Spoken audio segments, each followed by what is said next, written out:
Chapter 1824. When he turned his head, he saw a woman in her 30s. She had a head of yellow curly hair, and looked more mature. She looked at Shinjulia mockingly and said, "Oh my, it's really you. Can't you control yourself in public?" When Shinjulia saw that it was her, he rolled his eyes and said, "Hey, can you not interrupt me? Do you know how difficult it is to trick my wife into giving me a kiss?" The woman also had a look of disdain on her face. "Wife? Are you married? Why didn't I know about it?" "Soon. I'll call you when I get married." Yi Qianqian tried her best to cover her face with her hair. Her face was so red that it looked like she had applied layers of blush. She was so embarrassed that she couldn't lift her head. It was one thing to be seen, but judging from Shinjulia's tone, they seemed to be very close. The woman looked at Yi Qianqian and said, "Oh, it's a beauty. Aren't you going to introduce her to me?" Shinjulia put his arm around Yi Qianqian and said, "This is my girlfriend Yi Qianqian." When Yi Qianqian heard that, she had no choice but to look up and extend her hand to the woman. Hello. I'm Zhuang Kaidai. I live next door." Zhuang Kaidai looked at Yi Qianqian and suddenly looked surprised. She said, "Why does your girlfriend look a little familiar? Have I seen her somewhere before?" "Of course. Do you remember Yi? Oh, your ex-sister-in-law? Of course I remember." After saying that, Zhuang Kaidai looked as if she had suddenly realized something. She said, "I was wondering where I had seen her before. Are you Yi Yu's sister or sister? You look so similar. Even your names are similar." "Yes. We are twins, not identical. We are heterozygotes. That's why we don't look alike." "I see." Zhuang Kaidai smiled. "But you have good taste. Little Shen has been obedient since he was young. He has never brought a girl home. You're the first one I've seen." When Shinjulia heard that, he looked at Yi Qianqian with an aggrieved expression and said, See, even Sister Kaidai said so. I'm really a good boy. You can't doubt me in the future. I feel so wronged." Yi Qianqian glared at him. Faced with Zhuang Kaidai's suggestive gaze, she blushed and said, "I was just joking. I never suspected you." He held Yi Qianqian's arm and said, "That's right. I won't do anything to let you down. Isn't that right, Sister Kaidai? I'm very loyal to you." "That's right." Zhuang Kaidai rolled her eyes at him and said, "Forget it. All right, I'm not going to talk to you anymore. My child is still at home alone. Go home and feed the child." "All right, goodbye, Sister Kaidai." Shinjulia couldn't have asked for more. He quickly waved his hand and urged them on. Zhuang Kaidai was both annoyed and amused at the same time.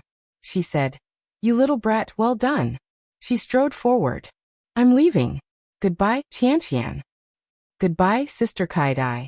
Zhuang Kaidai walked over and brushed past Yi Qianqian. In a low voice she said, "If you're going to marry this guy, be careful when dealing with his grandmother. She's a tough nut to crack." With that, she pulled away from Yi Qianqian and waved at them. Yi Qianqian's heart skipped a beat. She immediately nodded. "I'm leaving." Zhuang Kaidai finally left. Chapter 1825. What should I do? What should I do? She didn't know what to do at all. Yi Qianqian was a little absent-minded. Shinjulia quickly noticed. He looked at her and asked, "What's wrong?" Shinjulia's eyes lit up like stars. They were so bright that it moved her. Yi Qianqian calmed down and shook her head. "It's nothing. Why don't we go back?" Shinjulia nudged her with his shoulder. His eyes were filled with lust and excitement. They were tinged with an extremely ambiguous color. When Yi Qianqian saw the look in his eyes, she knew what he was up to. Yi Qianqian glared at him and turned to leave. "No, it's a mess." Hey, what a mess. Watch what you say." Shinjulia called out from behind. He strode to catch up with her and crouched down to look at her face. Then, as if he was surprised, he shouted, "Wow, why are you blushing? I mean, I've been working overtime all day. I'm very tired." Yi Qianqian took large strides and walked around him as she continued forward. Shinjulia followed and shouted, "Where are you going?" "There's a small park in front of us." As soon as he said that, he seemed to realize something. He looked at her with disgust and shyness and said, "You're so disgusting. How could you have such a perverted idea? Yi Qianqian couldn't hold it in anymore. She laughed and pushed him away forcefully. In a low voice she said, "Get lost." No, no, no. It's not good to get lost like this. What if someone sees us? Xinjilia didn't know what was good for him. He leaned over and pulled her. Let's go back. I'm sleepy. Yi Qianqian saw the dark circles under Xinjilia's eyes. She pursed her lips and nodded. The villa was huge. Xinjilia led Yi Qianqian around before they returned home. Shen Longyue was sitting on the sofa watching TV. Nanny he had already finished washing the dishes and was tidying up the house. When she saw them, she smiled and nodded at them. Hello, uncle. Hello, Nanny he. Yi Qianqian greeted politely and followed Xinjilia in. Xinjilia had already entered his room and turned on the lights as soon as he entered. Yi Qianqian had originally thought that Xinjilia's room would be decorated in a similar way. But who would have thought that it would be so different? A classic man's room. The first thing he saw when he walked in was an archery target on the wall, a heavy metal samurai shield, a Japanese army knife, a Swiss army knife, and a gun? Yi Qianqian walked in and stared at the AK hanging on the wall. Her eyes widened and she asked, "Is this gun real?" Xinjilia glanced at it and chuckled. As he undressed he said, "Of course it's fake." Yi Qianqian followed his voice and looked in the direction of his voice. She saw what he was doing and took a cautious step back. "What are you trying to do?" Xinjilia turned his head and smirked. He strolled over and whispered, "Guess what I want to do?" Yi Qianqian took a step back and clutched her chest. "The elders are still outside. Don't you dare mess around." "What could I possibly do?" Xinjilia leaned forward with a smile. He lowered his voice and said, "At most, I'll just keep my voice down. No one will notice." "Bah." Xinjilia burst out laughing. "You're full of perverted thoughts. I'm going to take a shower. Just sit here." Chapter 1826. Yi Qianqian was startled. She stepped back, but he had already wrapped his arms around her and started kissing her. MMM. Yi Qianqian struggled a little. Xinjilia held her firmly in his arms and slammed her onto the bed in an instant. "You." Yi Qianqian had just gotten a chance to speak, but before she could say a word, her mouth was sealed again. Xinjilia's upper body was bare. He spread his legs apart and pressed her beneath him. Hot kisses flowed along her neck. Yi Qianqian looked up and gasped uncontrollably. She put her hand on his back and patted him gently. "You. Mom and Dad are outside." "That's not good." Xinjilia pressed his lips against her chin. He gently sucked on it and mumbled, "They won't come in." Yi Qianqian rubbed his hair. Her breathing was a little uneven. She said, "Go take a shower. I don't despise you." As Xinjilia spoke, he had already unbuttoned her bra through her skirt. "It doesn't matter how long you haven't washed it." "Pfft. I despise you." "It's too late to despise me. You can't get rid of me." Xinjilia's voice was low and husky. He leaned into her ear, and his warm breath was on her neck. Yi Qianqian was so sensitive that her whole body trembled. But she felt like flying. Xinjilia couldn't wait to press her against him. His slightly rough hands stroked the insides of her clothes. Yi Qianqian felt his presence. Her cheeks turned red, and her heart raced. They were still in his house. If his family found out, would they think that she was very lewd? Xinjilia didn't seem to be aware of it. He unzipped the back of her dress and slowly removed it from her shoulders. Her snow-white skin was exposed, and it made one's blood boil. Knock knock. There was a knock on the door. Xinjilia paused. Yi Qianqian's body stiffened. They looked at the door at the same time. Yi Qianqian was so nervous that her heart was about to jump out. Yi Qianqian pushed him away, got up, and straightened her clothes. Xinjilia shouted with displeasure. "Who is it?" "Your grandmother," he roared. Yi Qianqian almost laughed out loud. "Why does it sound like he's scolding me?" When Xinjilia saw the expression on Yi Qianqian's face, he kissed her on the lips in displeasure. He slowly straightened his pants and walked toward the door. Yi Qianqian hid herself and fastened her skirt. Xinjilia had already opened the door. Old Mrs. Shun was standing in the doorway with a dark expression on her face. Shinjulia made up his mind and looked at the old lady.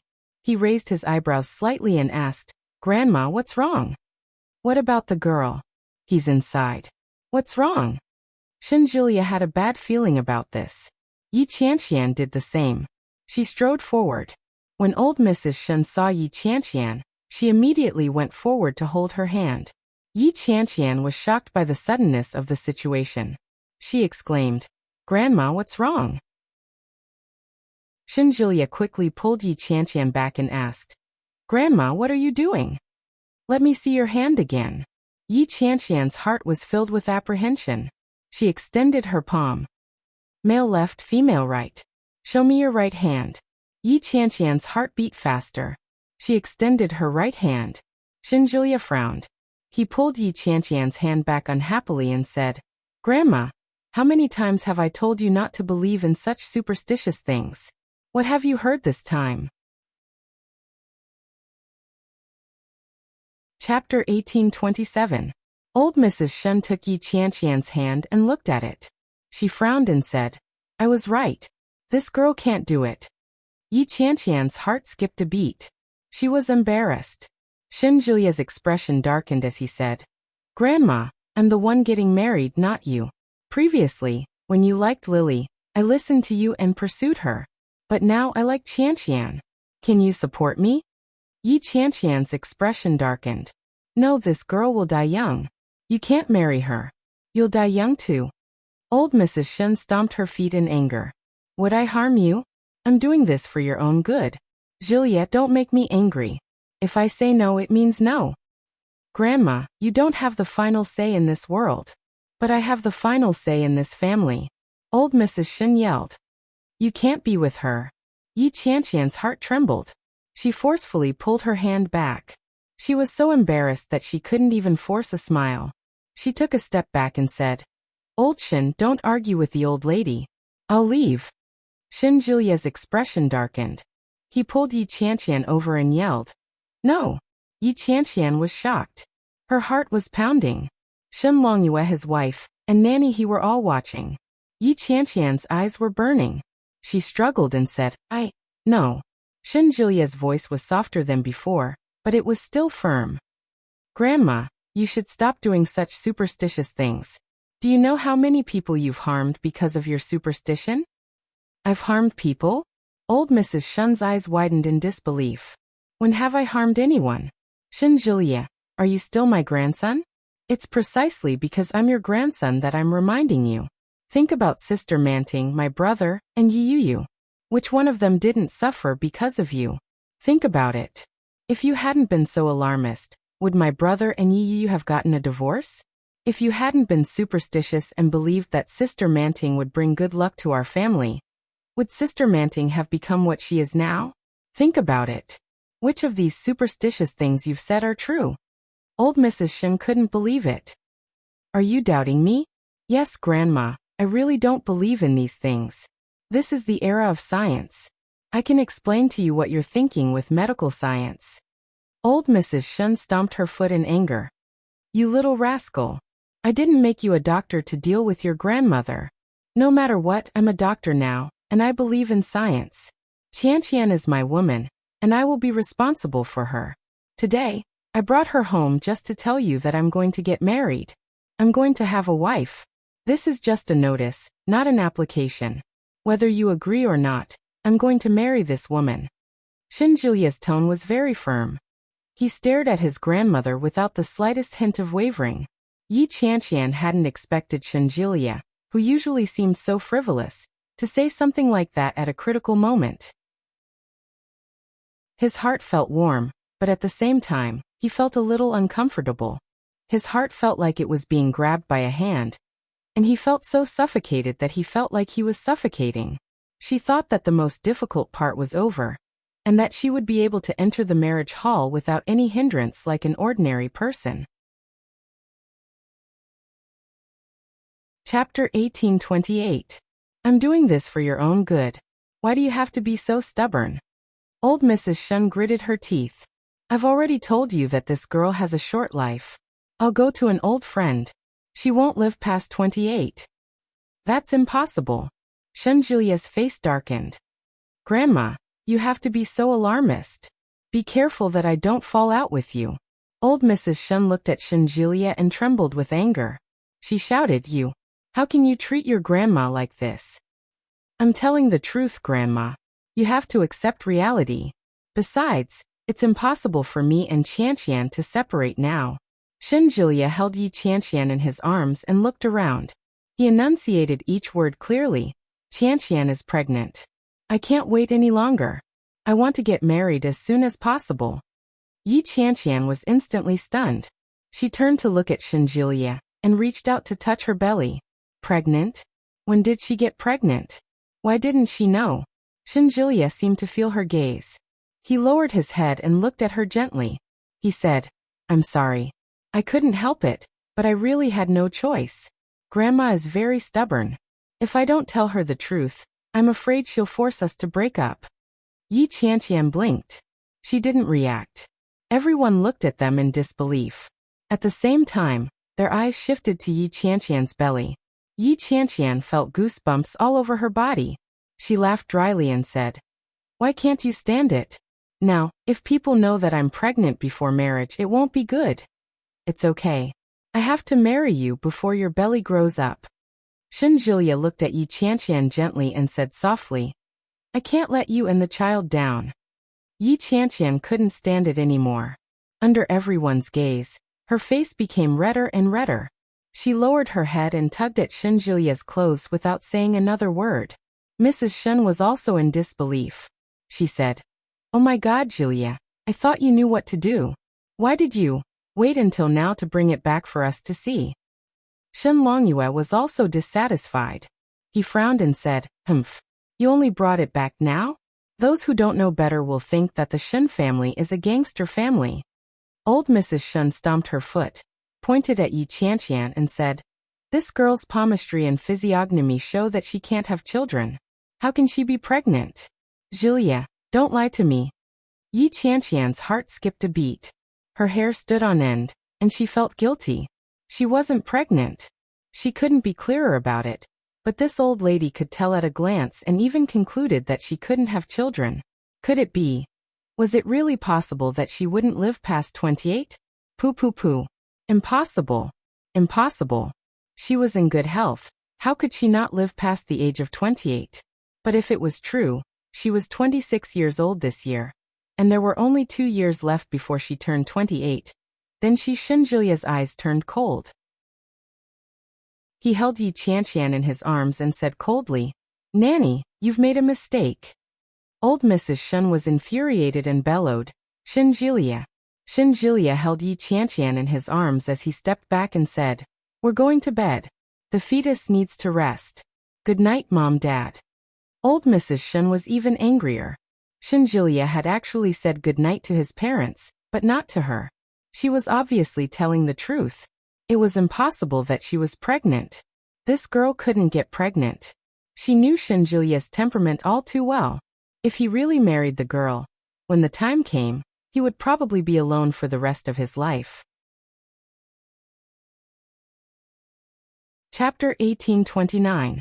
However, Shenjulia was a stubborn man. How was she going to convince him? Old Mrs. Shen was so worried that her freshly dyed black hair was about to turn white. She stared at her grandson's room door and stomped her feet in anger. When Shen Longyue saw old Mrs. Shen's reaction, he stepped forward and said, Mom, the children and grandchildren have their own happiness. As elders, we shouldn't interfere too much. I'm doing this for his own good. When have I ever harmed my own family? Old Mrs. Shen yelled anxiously. Shen Longyue didn't say anything. He pulled her and said, All right. Let's go to sleep. The children are going to sleep too. But go. Old Mrs. Shen was at a loss for words. She turned her head back to look at Shenjulia's room 3 times with every step she took. In the end, she walked back into the room. Shen Longyue walked back to the sofa. Mrs. Shen and Nanny He were already sitting on the sofa. Seeing Shen Long come over, Madame Shen said, I don't think this child will be short-lived. Although I don't understand these things, this girl looks like she has good fortune. Her life isn't short either. How could she be short-lived? Hearing that, Nanny He chimed in and said, I think so too. This girl is very sensible. Besides, didn't old madam say that she can't have children? Isn't she pregnant now? Shen Longyue took a sip of tea and snorted. Do you really think it's true? I'm afraid it's just something that Julia made up. In fact, Mrs. Shen was also suspicious.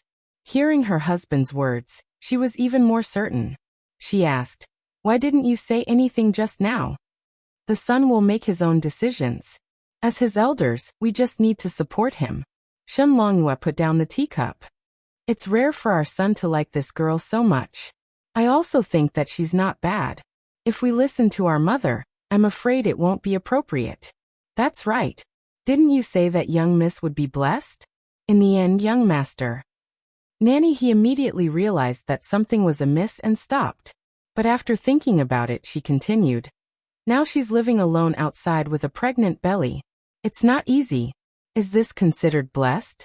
Young miss has suffered all her life, and thought that she would be able to enjoy a good life once she came to our home. In the end, isn't this the end?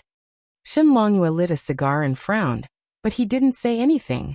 Mrs. Shen sighed and said, "Perhaps Manting's good fortune hasn't arrived yet. She's already 30 years old. Half of her life has passed.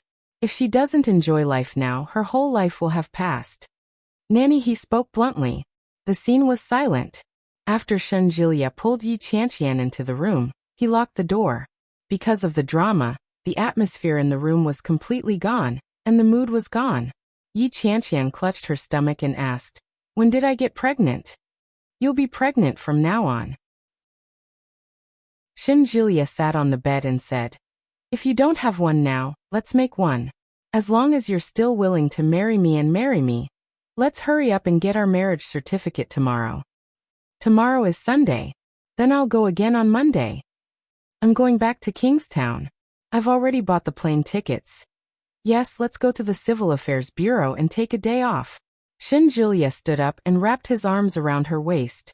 He gently kissed her on the lips. "I'm sorry for making you feel aggrieved just now. I didn't know that Grandma would suddenly say something like that." Yi Qianqian smiled bitterly. "I was still mentally prepared. Yu was tortured so badly by your grandmother, so there's no reason that everything would be smooth sailing for me. Now that I've finally confirmed it, it's not going to be smooth sailing." Chapter 1830. When Shen Jilia heard that, he poked her on the head and rebuked. "It's not up to Grandma to decide whether things will go smoothly or not. If you want to marry me, we'll be together. What if Grandma doesn't agree? It doesn't matter. She'll agree." Yi Qianqian felt that something was wrong. She frowned and thought for a moment before saying, "I think what Grandma said might be true. Didn't she say before that Yu was fated to get married again? Now that Yu has gotten married again, what if Yi Qianqian really died and didn't live past the age of 28? Impossible. Grandma is just spouting nonsense. Grandma claims to be a demigod, so half of what she says is true, and the other half isn't. Based on what Yu said earlier, I'm guessing that Grandma has the intention of urging them to divorce. She's just trying to prove that what she said is true." Yi Qianqian was stunned. Shen Jilia continued, "Grandma has rarely been questioned in her life, especially when she has set her mind on something. She won't change her mind easily. Grandma is a little paranoid." "Is that an illness?" "Yes, it's a psychological illness. It's not serious, but it's difficult to treat. Moreover, Grandma is very uncooperative." Shen Jilia gently stroked Yi Qianqian's head and softly said, "Grandma is used to being domineering, but I won't let Grandma affect us." "Okay." Yi Qianqian still felt that it was inappropriate. She looked around the room and said, "Why don't I go back first? I don't think it's appropriate. I've never had a boyfriend, and I've never met my boyfriend's parents. But is it appropriate for us to stay together? Let's sleep in separate rooms." "It's okay. My parents are very democratic. No, I don't think it's appropriate. I don't think other people would stay with their boyfriends the first time they meet their parents." When Shen Jilia saw Yi Qianqian's insistence, he thought for a moment and said, "All right then. I'll go to a hotel with you." "Huh? You're going to?" "Yes. Why don't you sleep next to me? I have an empty room next to mine. Sister Manting used to live there, but it's empty now. That isn't appropriate. Yi Qianqian blinked and felt even more uncomfortable. Then we'll go to a hotel. But do you think my parents will think we eloped? Yi Qianqian was speechless. After thinking about it, he finally decided to stay in Shen Manting's room. After informing his parents, Shen Jilia took the key and opened the door for Yi Qianqian. He took a clean bed and laid it on the bed. After tidying up the room a little, he allowed Yi Qianqian to move in. The room was very clean, even though it had not been occupied for a long time and had no smell. On the bedside table was a photo of Shen Manting. She looked particularly beautiful and alluring. She was sitting in front of the piano and smiling elegantly. Shen Manting was indeed very pretty. No wonder Shen Luoan couldn't control himself.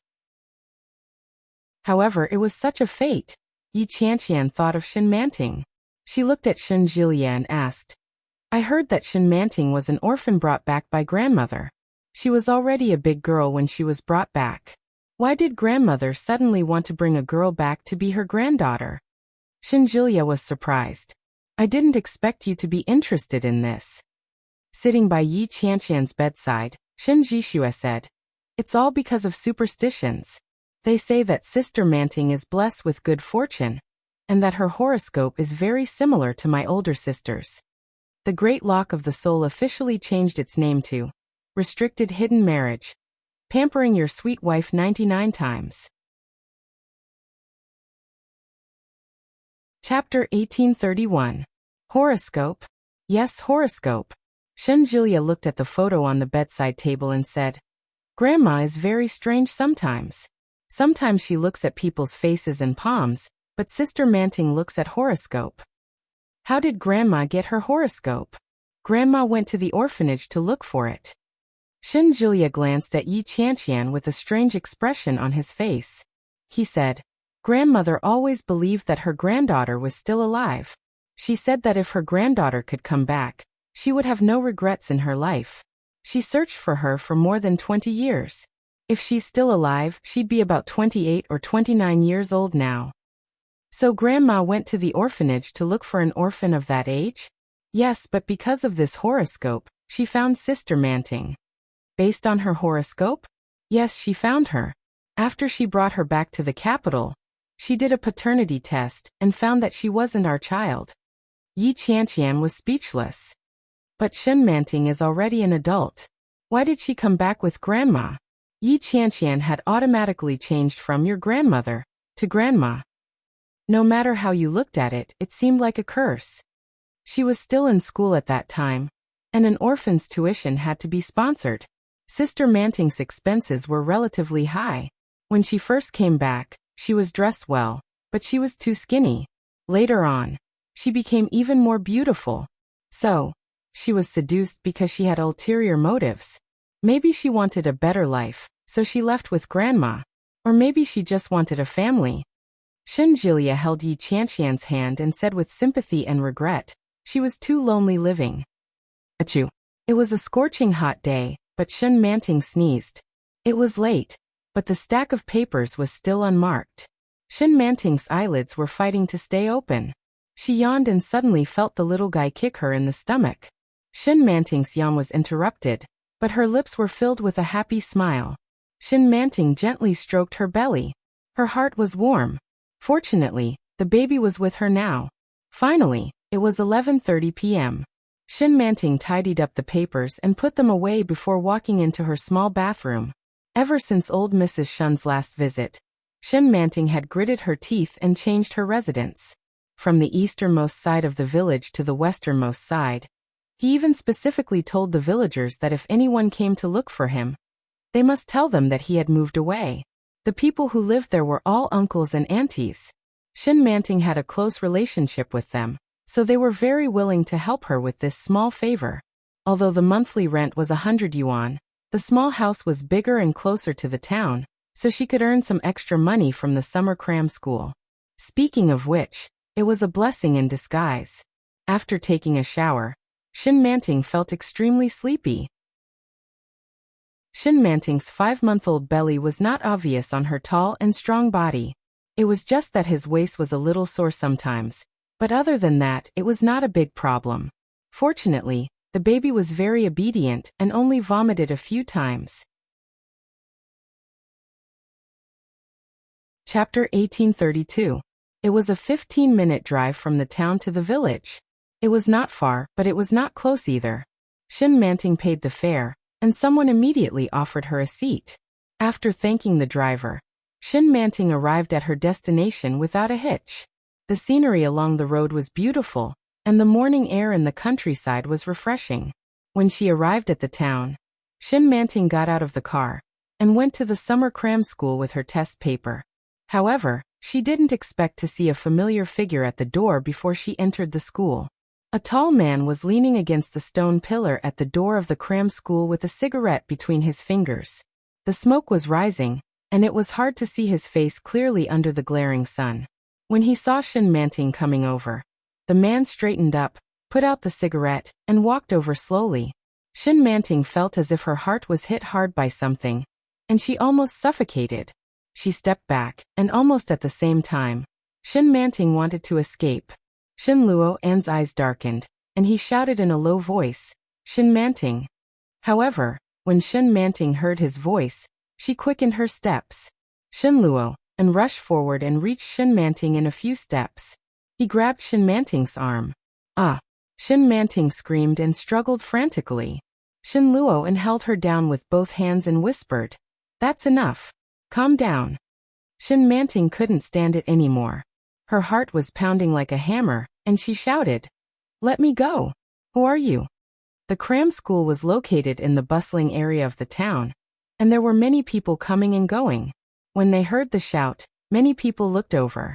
Someone recognized Shin Manting and immediately came over and shouted, "What are you doing? Let go. Everyone catch him." Shin Luo'an's face darkened when he heard that, and he shouted, "I'm her husband and I'm here to take her home." "I'm not. He's not." Shin Manting shouted loudly. "I don't know him at all. Let me go." Shin Manting's words made the people around more vigilant. They all came over and said, "What are you doing? Are you trying to abduct a woman? I've seen this kind of scam many times. You can't fool me." A rough man came up and threatened. Shin Luo'an was a weak doctor who spent most of his time in the operating room and laboratory. How could he deal with such a situation? When Shin Manting saw more and more people around, she felt relieved. She looked at Shin Luo'an and shouted angrily, "Let me go, or you'll be in serious trouble." "Manting, let's talk." Compared to Shin Manting, Shin Luo'an was much calmer. "The child can't live without a father. Let's talk first. Whether you want to go back with me or not is up to you. Tell them to go away first." This kind of formation was indeed a little terrifying. Shin Manting looked around at the many men who had gathered around and were ready to make a move. She knew that this was no joke. Pursing her lips, she nodded and said, "I'm sorry, big brothers. He is the father of my child." But he was not her husband, much less her lover. When the surrounding people heard this, they were also suspicious. They said, "Big sister, don't be afraid of him. We're all trained. Just shout and we'll help you take care of him." "No need, no need. I'm serious." "Thank you, brother." Upon hearing Shin Manting's words, the men walked away. Shin Luo'an looked at Shin Manting with cold eyes. He glanced at her belly and said, "You've grown up. You're pregnant with my child, yet you don't want to live a good life. What are you doing in this shabby place?" Chapter 1833.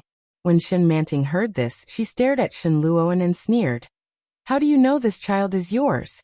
Shin Luo'an, you think too highly of yourself, don't you?" "Not mine." Shin Luo'an took a step forward, and his eyes were very gloomy. "Then whose is it?" "It's none of your business. Anyway, it's not yours." Shin Manting's eyes were very cold. She looked at the man in front of her, and felt only sarcasm in her heart. "What? After coming out of prison, you finally want to be a human being? Wasn't I a human being before? You have always been a beast." Shin Manting's tone was harsh, and she sneered coldly. Shin Luo'an was not annoyed. He looked at her calmly and asked, "If I am a beast, then what is it that is being pressed by a beast?" Shin Manting gritted her teeth and subconsciously stroked her belly. She whispered angrily, "Don't talk nonsense with me. What do you want? Take my child home." Shin Luo and put his hands in his pockets and looked at Shin Manting. "Anyway, this child will be my first child. I don't want him to live outside without a name. I said this is not your child." Shin Manting looked at Shin Luo, and with a sarcastic smile, "Do you think I will keep a child for you? You are too naive, Shin Luoan." He gritted his teeth and sneered. "You can't change anything even if you talk big. Come back with me. I'll give you a good life. It'll be better than before. You can have whatever you want." Shin Luo and knew that Shin Manting was speaking out of anger, but he couldn't help getting angry. "No need." Shin Manting looked at Shin Luo, and as if she was looking at a fool. "Why do you think I will go back with you? To tell you the truth, every time after sex, I will take the morning after pill, so it can't be your child." Shin Luo and tightly pursed his lips and stared at Shin Manting, trying to see a little guilt on her face. But Shin Manting's expression at the moment was full of sarcasm, as if she was laughing at him for overestimating himself, and laughing at his wishful thinking. Shin Luo's anger surged. He gritted his teeth and growled, "You're courting death? That's strange. If it's not your child, then it's seeking death?" The sarcastic smile on Shin Manting's face became even more radiant. She said, "I shouldn't have anything to do with you in the first place, brother." He stared at Shin Manting's bare face. Even though she didn't have any makeup on, her facial features were still very delicate. His complexion did not look too good, and his lips were a little pale. However, it was this face that made Shin Luo's heart clench in pain. Shin Manting wasn't supposed to be like this. She was like a canary in his cage. Every day, she was bright and beautiful. Every move she made had an infinitely enchanting elegance. Now, in this small place, she had become a pregnant woman in the countryside. It shouldn't have happened. But what he shouldn't have done the most was that she had called him brother. Brother? Shin Luo and put his hands in his pockets and took a step forward. "Have you ever seen a brother and sister in bed?" "I hadn't seen it before I met you.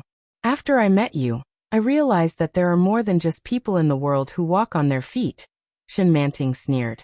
"It turns out that there are also some beasts in human clothing."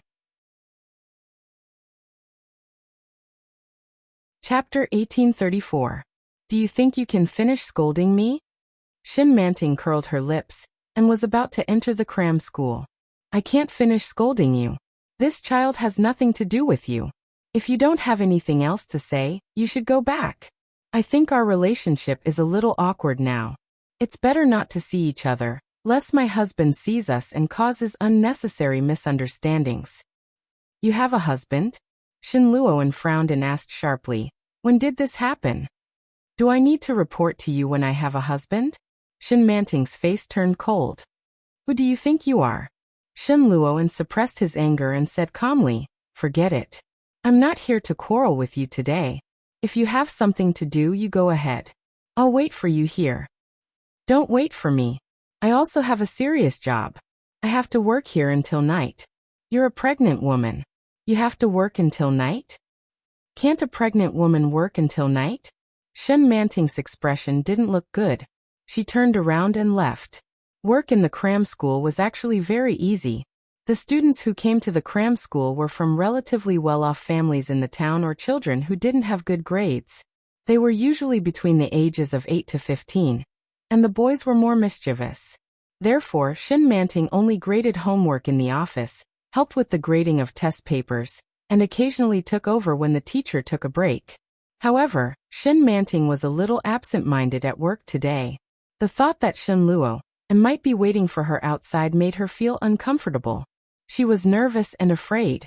Shin Luo was a person that she had to guard against. Shin Manting subconsciously stroked her belly. Her heart was beating very fast. "What should we do? Baby, your father is coming to take us back."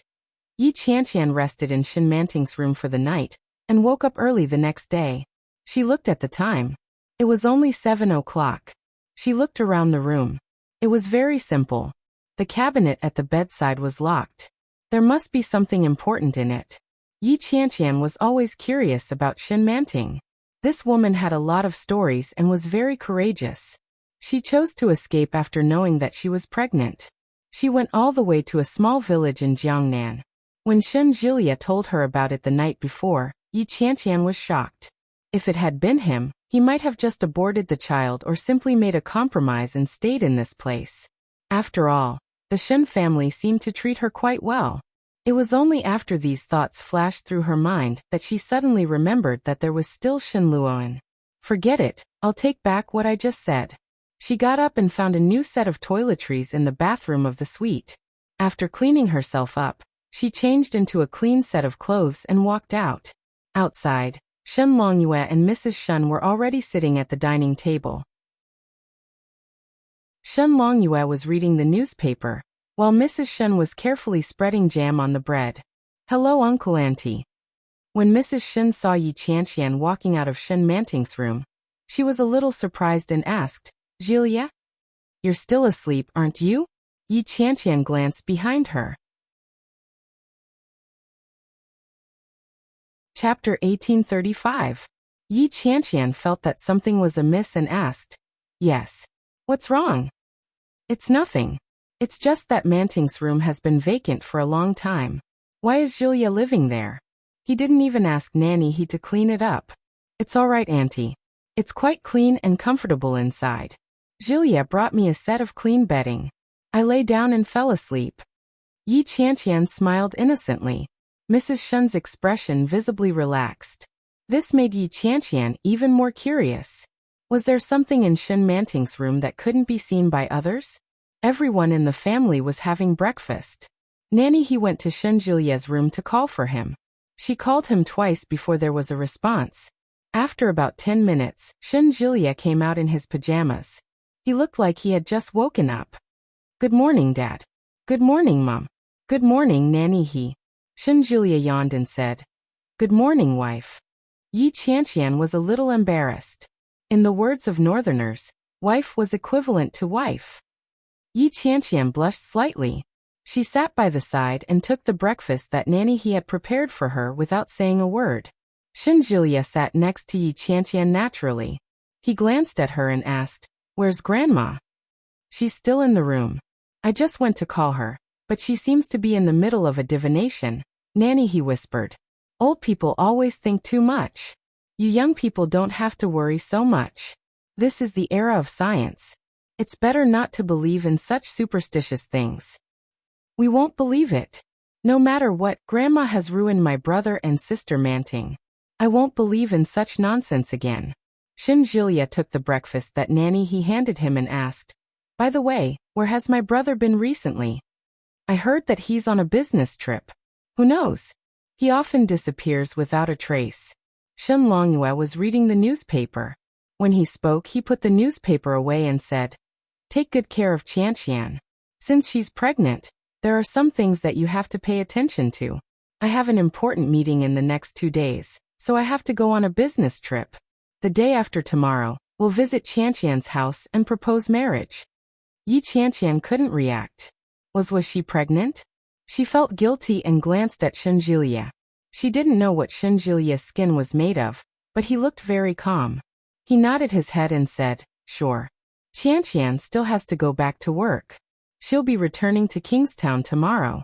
I have to go back to the hospital and apply for leave." "All right, you guys go first. Your mother and I will be there the day after tomorrow."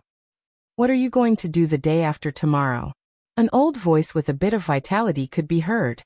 The old lady walked over and said, "What do you want to do?" "Grandma, it's time for dinner," Shen Jilia called out. At the same time, he nudged Yi Qianqian. Yi Qianqian immediately called out, "Grandma." Old Mrs. Shen didn't look too happy and said, "You want to propose the day after tomorrow? Betrothal gifts?" "Yes, Mom. Please sit down and talk." Mrs. Shen stood up and pulled out a stool for old Mrs. Shen. "No, I don't agree." Old Mrs. Shen shoved the stool back. "Qianqian has a short lifeline on her hand. Of all the places to put it, it just had to be on her lifeline. Mom, what era is it now? Do you still believe in such things? It's fine as long as the child likes it."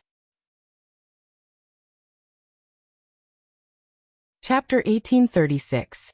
Old Mrs. Shun's words were very direct. As she spoke, she looked at Shen Longyue with an unhappy expression. Yi Qianqian felt a little awkward. She had heard from Yi Yuyu that if the old lady didn't like someone, she could be very merciless. Previously, when she liked Yu Lily, Yi Qianqian hadn't noticed this characteristic of the old lady. But now, Yi Qianqian had witnessed it clearly and had no choice but to believe it. However, to Yi Qianqian's surprise, Shen Julia had previously said that he didn't have much of a love life. She had never believed him. Now that she had received confirmation from the old lady, Yi Qianqian couldn't help but look at Shen Julia again. How can you curse someone like that? Qianqian is fine now because of your curse. Shen Julia looked a little angry. It was fine in the first place. Qianqian has always been living well. Now you want her to die at 28 years old with just one sentence. How can you do this? Julia, I don't want to do this either. I know that it's rare for you to like a girl, but I'm just playing it safe. Shen Julia pursed his lips and didn't say another word. He stood up and took Yi Qianqian's hand to leave. When old Mrs. Shen saw this, she panicked and yelled, "Where are you going?" "I'm going to have my fortune read to see if it's as mysterious as you say." Shen Julia took Yi Qianqian's hand and walked away from the dining table in a few steps. When old Mrs. Shen heard that, she snorted and said, "Do you still need others at a time like this? The experts that I, your granny, know are all over the place. How could your people have met my wife? They just listen to what you say," Shen Julia said. Shen Julia was a little annoyed. "I think she's very good. She even brought you a gift. She's not bad to you. Why do you have to slander her like this?" "What do you mean slander? If I hadn't read her fortune, would I have said that to you? Why didn't you read Lily's palm at that time? Lily's physiognomy is very good. You can tell at a glance what her fortune is like. But when Qianqian first came in, you said she had the face of wealth. She did have the face of wealth, but her life was short." Old Mrs. Shen said matter-of-factly, "I can't let you marry a short-lived woman. You're so stubborn. If she really dies..." "Bah!" Shen Julia was furious. "Grandma, as an elder, you're cursing the younger generation. You're also a self-proclaimed half-immortal. Don't you know that's a taboo?" Old Mrs. Shen was speechless. "Grandma," Yi Qianqian suddenly spoke up. She looked at old Mrs. Shen and said, "What you're saying is that I'm destined to live a life of riches and honor, and that I'm destined to die young, right?" "That's what I think, and that's the conclusion I got from my old friend." Old Mrs. Shen looked at Yi Qianqian with pity in her eyes. "It's not that I don't like you, but our Julia."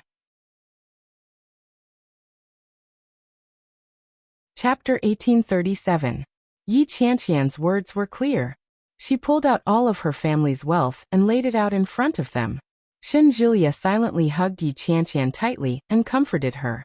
Yi Qianqian glanced at Shen Julia and continued, "When I was in high school, my grandmother contracted a very serious illness. At that time, she underwent continuous chemotherapy for several years. After struggling for several years, she finally couldn't take it anymore and passed away. At that time, our family was in dire straits. I had to work outside to be able to pay for my normal living and school fees. When I was in college, I almost dropped out, but my best friend helped me. That's why I'm where I am today. Grandma, does this kind of fate count as a life of wealth to you?" Yi Qianqian's words were very firm. She looked at old Mrs. Shen, and every word that came out of her mouth was unquestionable. Old Mrs. Shen frowned when she heard that. Shen Longyue and Mrs. Shen were a little moved when they heard that. "It's not easy for anyone to live in this world. I started from scratch, but your grandmother still said that I didn't accomplish anything in my life." Shen Longyue took a sip of milk and said with a sigh, "Although your grandmother wasn't a psychic back then, she still went to ask her old friends and came to the conclusion. There's no difference." "Longyue, how can you talk about your mother like that? Mom, times are different now. Don't believe in such things anymore." Shen Longyue looked helpless. "Julia isn't young anymore. It's not easy for him to find a girl he likes. Why do you have to break them up? You've said it yourself that doing such a thing will shorten your lifespan. It's my own grandson. It doesn't matter if my life is shortened. I'm doing it for Julia's sake. I don't believe in such things. Julia held Yi Qianqian in his arms. Let's go. Julia. Julia ignored her and led Yi Qianqian into his room. Yi Qianqian looked at Julia and asked, Do you really not believe it?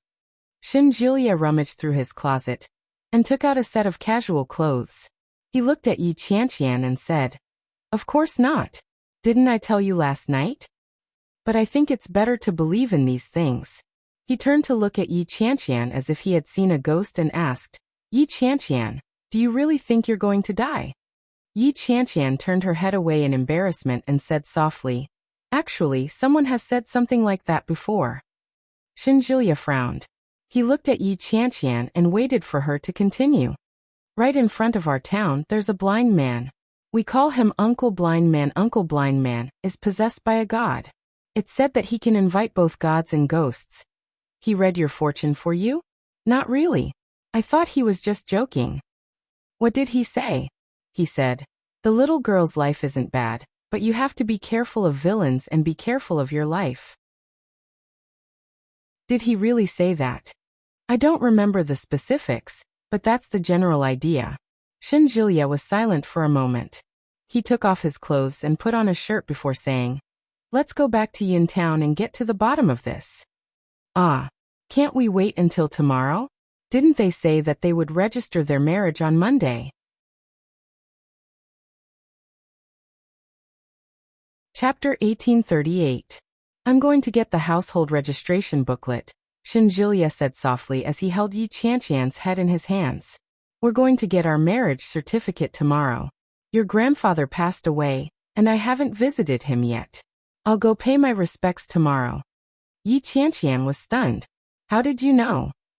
Your sister told me about it yesterday. Julia's eyes were filled with guilt. I'm sorry. It's just a quarrel. I shouldn't have ignored what's going on around you. If you hadn't told me about it yesterday, I'm afraid I wouldn't have known about it today. Yi Qianqian pursed her lips, suddenly feeling a little sad. She opened her arms and hugged Julia. In a soft voice she said, It's not your fault. It's all my fault. I didn't trust you. Julia rested his chin on her head and whispered, Qianqian, no matter what happens in the future, you must trust me. As long as you ask me, I won't lie to you. Yes. If I've done anything wrong to you, you're welcome to stab me to death with a knife. Yi Qianqian burst out laughing. She slapped him on the chest and said coquettishly, Go away. If I stab you to death, I'll have to go to jail. Julia smiled and gently released her. He packed a few simple clothes and stuffed them into Yi Qianqian's suitcase. Then Julia dashed into his parents' room, flipped through the household register, and snuck back. When Yi Qianqian and Julia walked out, old Mrs. Shen was having breakfast. Seeing that they were carrying a bag, he immediately became alert and asked, Where are you going? I'll leave first. Grandma, uncle, auntie, thank you for your hospitality. Yi Qianqian smiled and said, I have to work tomorrow. If I rush back today, I'll be able to work tomorrow. Where is Julia? Of course I'm sending her to the airport. While he was at it, he could also go to Cloud Town for a walk. However, Julia didn't finish his sentence. He simply picked up Yi Qianqian's suitcase and walked out. The two of them hailed a taxi and arrived at the airport in about 50 minutes. After buying the nearest ticket to Cloud Town Airport, the two quickly boarded the plane. When they arrived at Cloud Town, it was around 11 o'clock in the afternoon. The two of them ate something on the plane and went straight home. Some people in town were surprised to see Yi Qianqian. However, when they saw the young man beside her, they began to talk among themselves. Isn't that Yi Qianqian's ex-boyfriend? The one who did that to Fong Tongtong? I don't think so. They did that kind of thing and they're still together? If that's not the case, then she's changing men too quickly. Of course, Yi Qianqian also noticed the gazes around them, but she didn't care. She pulled Julia along and headed home. When they entered the house, Yi Zhenhua was very surprised. He looked at Yi Qianqian and Julia and exclaimed, Why are you together again? Didn't we break up? Yi Qianqian was a little embarrassed. She coughed lightly and said, I'm fine again. Yi Zhenhua looked at his daughter's blushing face and found it strange. He looked at Shenjilia with a faint smile and asked, "You're here?" "He's here." Shenjilia smiled brightly, revealing 8 neat, white teeth. "Uncle, I'm here to pay my respects to Grandpa." "Yeah." Yi Zhenhua put down the flowers in his hand and led Shenjilia inside. Grandpa's morning hall was set up in the living room. The moment he entered, he could smell the incense. Chapter 1839. Hello, Grandpa. Shenjilia knelt down as well. "I'm Xiaoshen. I'm sorry that I didn't come to see you one last time when you passed away. But don't worry, I'll treat your granddaughter well in the future. I won't let Qianqian be bullied. I swear here." After Shenjilia finished speaking, he placed the incense sticks in the ground and kowtowed 3 times. Yi Zhenhua looked at Shenjilia intently and said, "I hope you're not making empty promises. Although Qianqian is a girl, she's still a treasure in our family." "Don't worry, Uncle. I'll treat Qianqian well. I'm here now to tell you that I've already spoken to my family. My father said that he'll come to propose marriage in 2 days, but I want to register my marriage with Qianqian first." Shenjilia sounded very sincere when he said this. He stared at Yi Zhenhua and almost called him Dad. Yi Qianqian felt a little uneasy. She was still concerned about what Shenjilia's grandmother had said. What if she really couldn't live past the age of 28? What should she do? Moreover, according to old Mrs. Shun, it seemed that it would be very difficult for her to get pregnant. Yi Qianqian felt a little sad. She looked at Shenjilia's sincere eyes and suddenly felt that it was a little unfair to him. "Old Shen," Yi Qianqian called out, interrupting Shenjilia's words. Shenjilia looked over, and Yi Zhenhua also turned his head to look at his daughter. Yi Qianqian looked at Shenjilia and said, "Let's talk first." Shenjilia had a bad feeling about this. He looked at Yi Qianqian and asked, "What do you want to say?" "Come with me." Yi Qianqian pulled Shenjilia out of the room. Shenjilia was pulled away. When he saw Yi Qianqian's solemn expression, he felt that something was wrong. Yi Qianqian pulled him into the room. Shenjilia stared at her and asked, "What do you want to say?" "I think." When Yi Qianqian saw Shenjilia talking to her father, she felt that she had a lot to say. But now she couldn't say a word. "Huh?" Shenjilia raised his eyebrows. "What's wrong?" "I think there must be some basis to what your grandmother said. After all, this kind of thing is superstition, but hasn't China believed in this for 5,000 years? It's best if it's not true. But if it's true and I really die at 28 then?" "Enough." Shenjilia's expression darkened. "Yi Qianqian, what do you think I like about you?" "Huh?" Yi Qianqian couldn't react for a moment. "You're so timid. Do you really believe what Grandma said?" Yi Qianqian didn't say anything. Her attitude was equivalent to a silent agreement. Shenjilia grew even angrier. He said, "Even if you're really dead, I'll accept it. Who asked me to choose this path?" "But," Shenjilia emphasized the last 2 words. "Grandma's words can't be trusted. I've never believed Grandma's words. She even told me a bunch of nonsense about fortune-telling. She told me how great I'd be in this life and how beautiful my future wife would be. But look in the mirror now. Is she beautiful?" Shenjilia's eyes widened. The corners of Yi Qianqian's eyes twitched. She couldn't react for a moment. "She said that the child I gave birth to would be smart, but look at yourself. With your genes, do you think you can be smart?"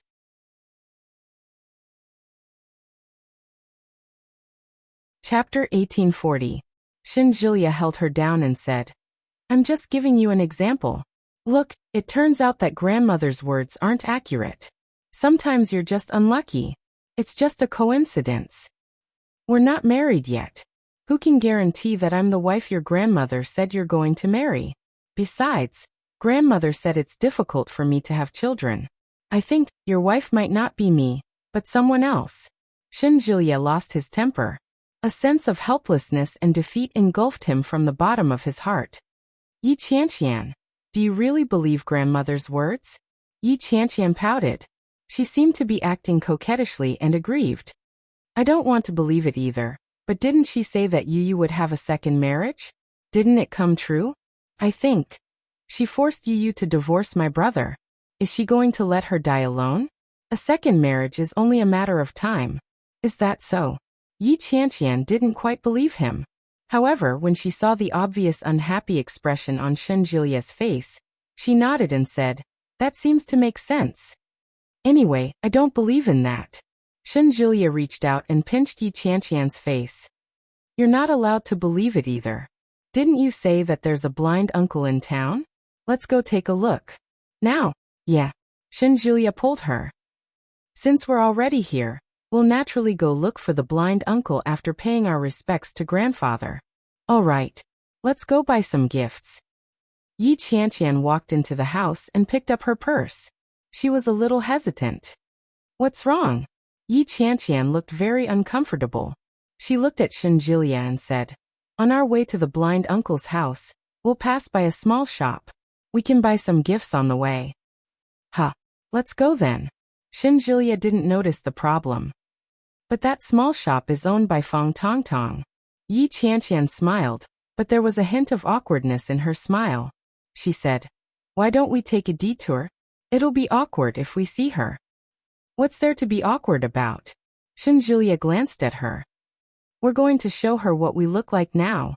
Shen Jilia straightened his clothes and pulled Yi Qianqian out. "Wait a minute." Yi Qianqian tugged at him. "Don't you know what happened to Tong Tong?" "How could I not know? I'm one of the people involved." Shen Jilia found it funny and smiled. "She confessed to you afterward, didn't she?" "No." Yi Qianqian could tell that Shen Jilia didn't seem to know anything about Fang Tongtong. She struggled for a moment and looked at Shen Jilia. She suddenly found it difficult to speak. Shen Jilia raised his eyebrows slightly. "What are you trying to say?" "It's, when my grandfather passed away, she came to look for me. She said some disgusting things to me, so I chased her away. Well done. But something happened to her on her way home." Yi Qianqian's expression was grave, and Shen Jilia could vaguely sense that things were not as simple as they seemed. "There's a high school classmate in our town. Some time ago, he came back to the town to settle down. His father has some mental problems. When he was young, his wife ran away with someone. That day, for some reason, he was squatting in the woods. When Tong Tong passed by, he dragged her in, and then..." Chapter 1841. Yeah. Shen Jilia's calm voice rang out. He didn't seem to have much emotion in it. Shen Jilia looked down at Yi Qianqian and said softly, "I know." Yi Qianqian was stunned and looked up. Shen Jilia clearly saw the sadness in Yi Qianqian's eyes. He reached out and gently caressed her face. "You told me yourself. Have you forgotten?" Yi Qianqian didn't react. "I told you." "Yeah." Shen Jilia seemed a little helpless. "A few days ago, when you called me for the first time, you told me. Is that so?" Yi Qianqian suddenly remembered and nodded. "Yes, I told you. You told me that Fang Tongtong cried a lot after the incident, and her mother was also very sad. That's what you said." "Yeah." "Do you know why I called you at that time?" "Why? When Fang Tongtong's accident happened, it was the second day after my grandfather passed away. I went to the hospital to visit her a few times. She was in a very bad state at that time. During the examination, the doctor said that she had a torn vagina." Shen Jilia looked at Yi Qianqian. Yi Qianqian felt a little guilty. She lowered her head and said, "After she was discharged from the hospital and grandfather's funeral was over, I returned to Kingstown the next day. That's why I called you." "So, after you found out that I never had sex with her, you wanted to get back together with me, right?" Yi Qianqian blushed, but she still braced herself and nodded honestly. Shen Jilia took a deep breath. He didn't know whether he was angry or helpless. He raised his hand and waved it to the side, but he didn't know what to do. Yi Qianqian quickly pressed his hand down and said, I was wrong." "Well, that's good too. At least the facts proved my innocence." Shen Jilia sighed and said, "But it's a pity for Fang Tongtong. I didn't expect her to be a virgin." "Yeah." Yi Qianqian felt a little sorry for her. "But it's still necessary for us to show our faces. These are two separate matters. We're just going out to buy something." It's not like we're deliberately provoking her. Let's go. Shinjulia held Yi Qianqian's hand and headed out. Yi Qianqian was dumbfounded. She was dragged along by him. When Yi Qianqian arrived at the entrance of Fang Tongtong's shop, she looked at the store that she had not seen in a long time. She felt a little sour in her heart. Shinjulia didn't feel too emotional. He pulled Yi Qianqian forward and stood in front of it, looking around. Fang Tongtong was stunned when she saw them. Yi Qianqian smiled and waved at her. Hi, Shinjulia asked. Do you have candy? The kind that comes in a gift box. When Fang Tongtong heard Shinjulia's words, she felt a little upset. Fang Tongtong pursed her lips and stood up. She replied, I do. What flavor do you want? Whatever, as long as you can give it to someone. Shinjulia acted as if he didn't know her. I'm going to look for the blind uncle that Qianqian mentioned. I'm going to ask for his horoscope, so that I can propose marriage in a few days. Fang Tongtong's hand, which was in the middle of retrieving the candy, shrank back. She was a little annoyed. When he turned his head, he saw Yi Qianqian tugging at Shinjulia. Are you guys getting married? Fang Tongtong asked. Shinjulia raised his eyebrows slightly. Yeah. Didn't you say that you didn't want to get married? Why are you thinking about it now? Fang Tongtong asked as she looked at Yi Qianqian. Chapter 1842. When Shinjulia said this, he raised his eyebrows slightly, and his smile was still as bright as the sun, just like when they first met. However, the current Fang Tongtong was no longer the Fang Tongtong of the past. Yi Qianqian looked at Fang Tongtong's obviously unhappy expression. She tugged at Shinjulia and said, Tongtong, I feel that we're not young anymore. Since we're going to get married sooner or later, I wanted to ask about candy? Yeah. Fang Tongtong placed the box of candy in front of them and placed it in a nice-looking bag. Take it. You don't have to give it back. That won't do. Favors are favors and business is business. Shinjulia took out his wallet. I'm a person who likes to be clear about things. Yi Qianqian felt that there was something wrong with Shinjulia, but she couldn't tell what it was. There seemed to be nothing wrong with his every move and every word. Shinjulia took out $100 bill and placed it on the counter. How much is it? Fang Tongtong looked at the bill and felt even more uncomfortable. She pushed the bill back. I've stayed in your house for a few days, and I haven't paid rent yet. It's only a few dozen dollars. Take it. Shinjulia looked at her. Fang Tongtong's eyes were a little red, and he could vaguely see her embarrassment. All right. Shinjulia took the money back. Thank you. As he spoke, Shinjulia picked up the box of candy and turned to leave. Yi Qianqian looked at Fang Tongtong with a complicated expression. She sighed in her heart. After thinking about it, she said, Then we'll leave first. Yeah. Fang Tongtong replied dryly as she watched them leave. After they left, a shout came from inside the house. Tongtong, it's time to eat. Fang Tongtong stared ahead and said after a while, Mom, Qianqian is getting married. When Mrs. Fang heard this, she walked out and said in disbelief, So soon? Didn't she just break up with her man? They're dating again. They just came to buy candy together, and said they wanted to go to Uncle Blind Man's place to get their horoscope. Mrs. Fang was a little surprised. How can this girl talk about marriage in the year her grandfather passed away? It's inauspicious. You have to remind her. But after saying that, he suddenly thought of something. He looked at his daughter and said, Forget it. In any case, it has nothing to do with us. Let's eat. It's all done. Yeah. Fang Tongtong stood up and headed inside. Yi Qianqian rarely visited the area. Although she knew that the blind uncle lived in the area, she didn't know which house he lived in. Along the way, he finally found the place where Uncle Blind was. The blind uncle lived in a one-story bungalow. The outside of the bungalow was rough. As soon as he walked in, he was amazed by the antique style inside. Before he even entered the door, he could already smell the thick scent of incense. There was a praying mat inside, and on top of it was an altar, on which various bodhisattvas were enshrined. Yi Qianqian didn't know much about it. She only recognized Guanyin Bodhisattva, Manjushri Bodhisattva, and Sakyamuni Buddha. As for the rest, Yi Qianqian only saw their appearances and didn't know their names. He's here. Yi Qianqian was startled when she heard a slightly hoarse voice. A short figure with a stooped back walked out from the inside slowly.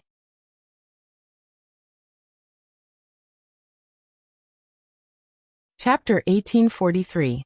Uncle Blind Man's eyes were devoid of any darkness. Yi Qianqian was a little frightened at first glance. Xin Zhilie calmed down a little. He glanced at Yi Qianqian and said, "Is this Uncle Blind Man?" His voice was very soft. Yi Qianqian nodded her head. Uncle Blind Man chuckled softly. "I knew you would come. Do you find it a little hard to accept?" He was speaking in the dialect of Yin Town. Xin Zhilie didn't quite understand, but Yi Qianqian's expression immediately changed. She looked into Uncle Blind Man's eyes with some lingering fear. She seemed to be very nervous and asked, "Uncle, how did you know I would come today?" "Buddha told me." Uncle Blind Man's expression was natural. There was no darkness in his eyes, but at that moment, Yi Qianqian felt that he had seen through everything. With this realization, Yi Qianqian felt a little creeped out.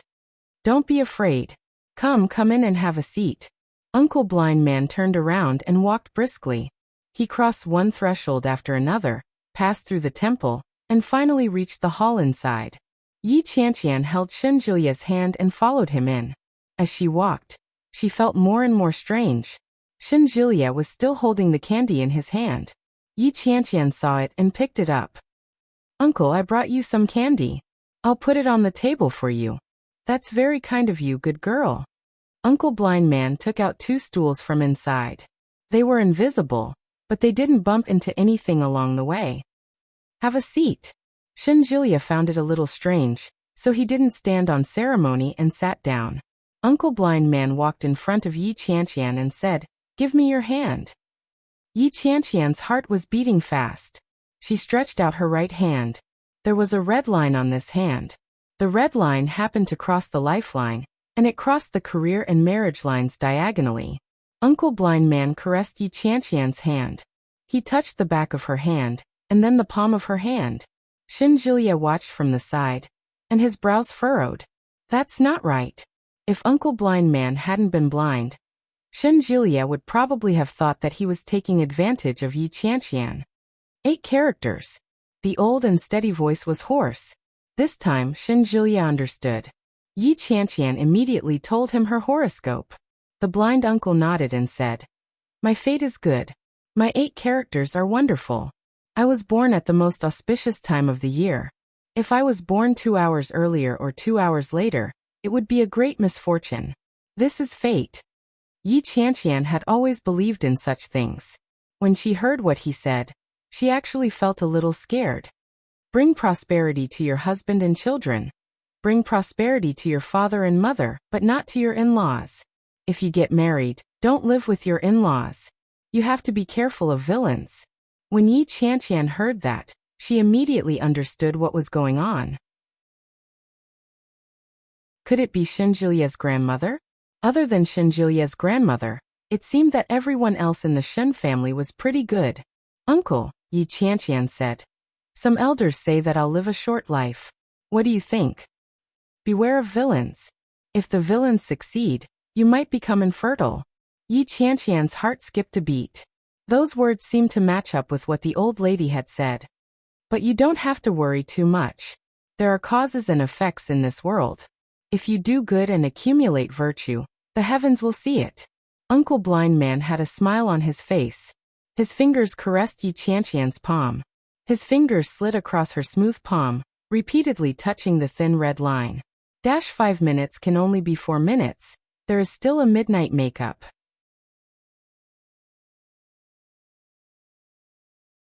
Chapter 1844. Xin Zhilie couldn't help but ask, "What is he doing?" No matter how he looked at it, Xin Zhilie felt that he was taking advantage of Yi Qianqian. Yi Qianqian shook her head gently at him, and turned to look at her hand. Uncle Blind had a smile on his lips the entire time. "Is this your boyfriend?" "Yes, uncle. We plan to get married." "Well, you can get married, but it's not the right year," the blind man said. "Your luck isn't good this year. It's best to get married after you're 28. Yi Qianqian was shocked. 28? Yes, 28. The blind man smiled. 28 is your lucky year. You can get married before that, but your luck will be a little worse. Worse? Yes, worse. He held Yi Qianqian's hand and said, I left this thread for you. Your sister's luck isn't good, but yours is. When you were born, your father asked me to give some of your luck to her. How is your sister doing now? Yi Qianqian's eyes widened in shock. That's right. Yi Qianqian was a little dizzy. That's my sister. The blind man shook his head. She's my sister. I'm older than her by more than an hour. You were born nearly 2 hours earlier than her, but she's your sister. The blind uncle smiled amiably. It's not good for a woman to have too much luck. If you break your luck and make up for your sister's luck, then your luck will be even. But now your sister's calamity has passed, but your calamity has yet to arrive. Disaster. Yi Qianqian was a little flustered. What disaster? The blind man shook his head. I don't know. You'll know when the time comes. The time had come. When would it be the time? Yi Qianqian subconsciously glanced at Shenjulia. Shenjulia had been paying attention to them, but they had been speaking in a dialect for a long time. He still didn't know what they were talking about. Can I still get married? 28. Is the disaster a villain? It might be, and it might not be. It was ambiguous. Yi Qianqian could tell that the blind man didn't know either. Her heart sank as she continued. Should I show you my boyfriend's horoscope? You can look, but don't look, Uncle Blind said. There are experts in his family. Don't offend them. She hadn't said anything, but the blind uncle already knew everything. It's Himachi. She said that my life would be short, and I wouldn't be able to have children. The red thread in my hand was a short lifeline, but it was broken on my lifeline. I'm going to die at 28. The blind uncle chuckled and said, Not really, but it's really not good for the man's family. She deliberately exaggerated it, but it's not that serious. So she doesn't want us to be together? I don't know. Yi Qianqian sighed softly, feeling a little defeated. For a moment, it was as if she had learned a lot of things. However, she would rather not know about them. That way, she would be more at ease. Young people shouldn't sigh. Good luck will be sighed away. The blind uncle patted Yi Qianqian's hand. Just wait. When the time comes, everything will be fine. Thank you, uncle. Your boyfriend likes you very much, but you have to be careful of villains. She had to be careful of villains again. How many villains did she have to be careful of?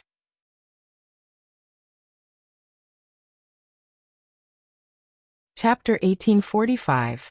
After listening to the blind uncle's words, Yi Qianqian suddenly felt as if her life had been spoiled. But when she thought about it carefully, she didn't seem to have anyone around her that she needed to guard against. Feng Tongtong used to be her best friend, but now she didn't dare to trust her anymore. It was difficult to draw a tiger's bones just by drawing its skin. You might know a person's face, but not his heart.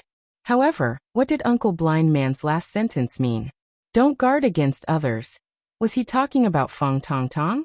After chatting with the blind uncle for a while, Yi Qianqian left some money for him to buy some supplements for his health and left. After she came out, Yi Qianqian said to Shenjulia, Uncle said that we might not be able to get married this year. Why? Shenjulia's expression became solemn. Why can't we get married? Is it because your grandfather passed away this year? Well, that's one of the reasons, but... Yi Qianqian pulled Shenjulia along and said as they walked, Uncle said that my luck is too good, and my sister's luck is too bad, so he gave half of my luck to my sister. Now my sister's disaster is over, but my disaster has yet to come. As she spoke, she looked up at Shenjulia with an aggrieved expression and said, The disaster is coming. I might not be able to conceive. What do you mean? What disaster? Shenjulia felt that it was a fantasy. What the hell? If I had known this would happen, I wouldn't have come here. I didn't understand a single word of what you said just now.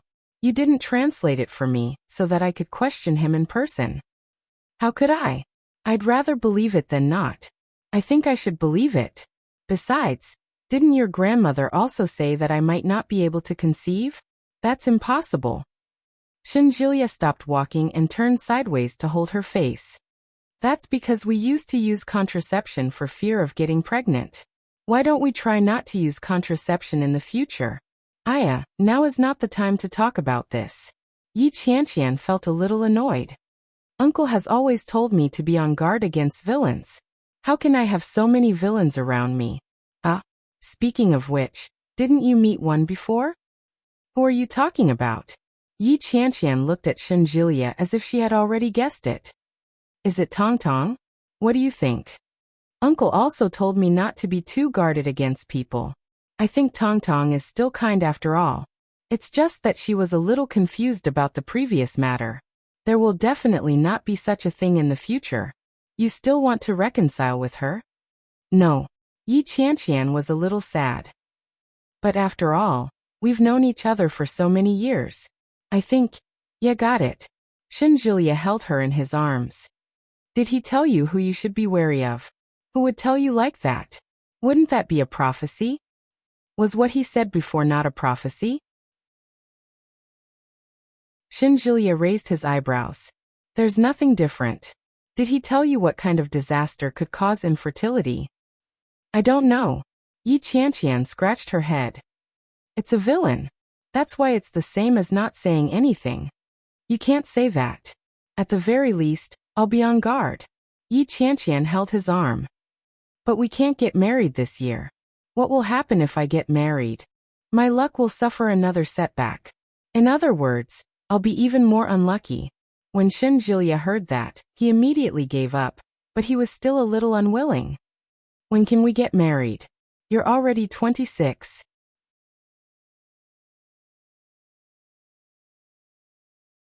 Chapter 1846. Shinjilia's eyes widened as he stared at Yi Qianqian, and the expression on his face became indescribable.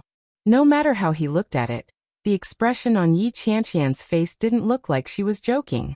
After a long while, Shinjilia asked weakly, "Did that blind uncle tell you that?" "Yes," Yi Qianqian said. Yi Qianqian also hoped that it wasn't true, but the blind uncle had no reason to trick her. Nodding his head, Shinjilia looked at her and sighed. Young people shouldn't sigh.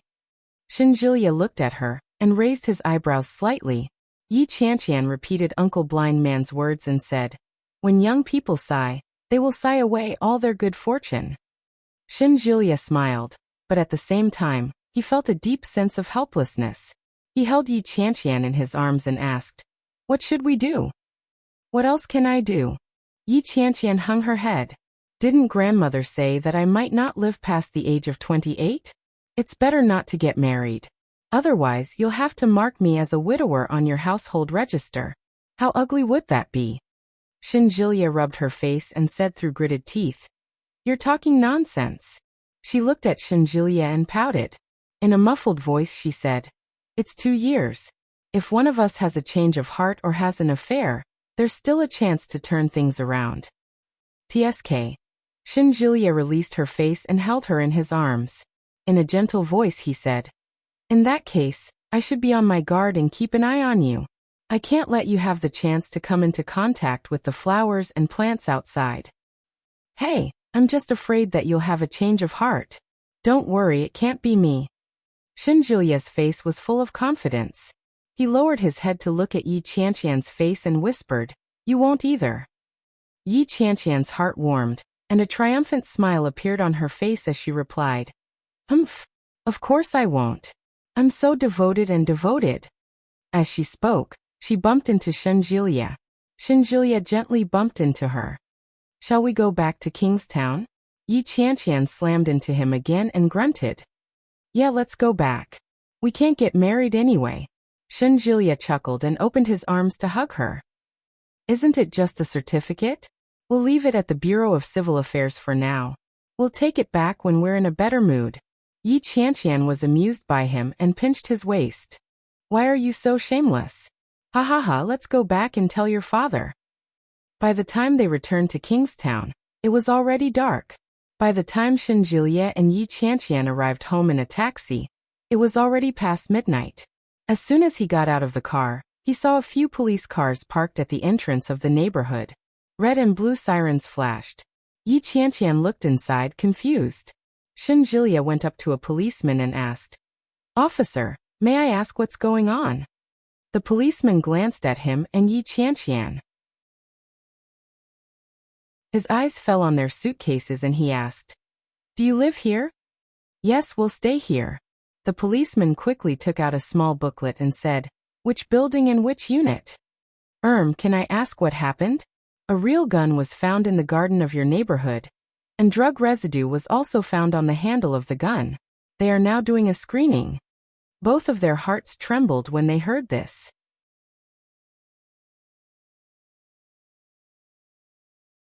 Chapter 1847.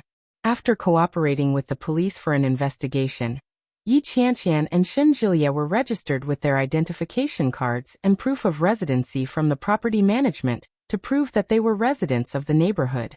After confirming that there was nothing out of the ordinary, they were released. The entire process took half an hour. Although it wasn't a big deal, Yi Qianqian still felt uncomfortable when she encountered such a thing. She looked up at Shenjilia and asked, "Why did this happen out of nowhere? I feel like my luck hasn't been too good recently.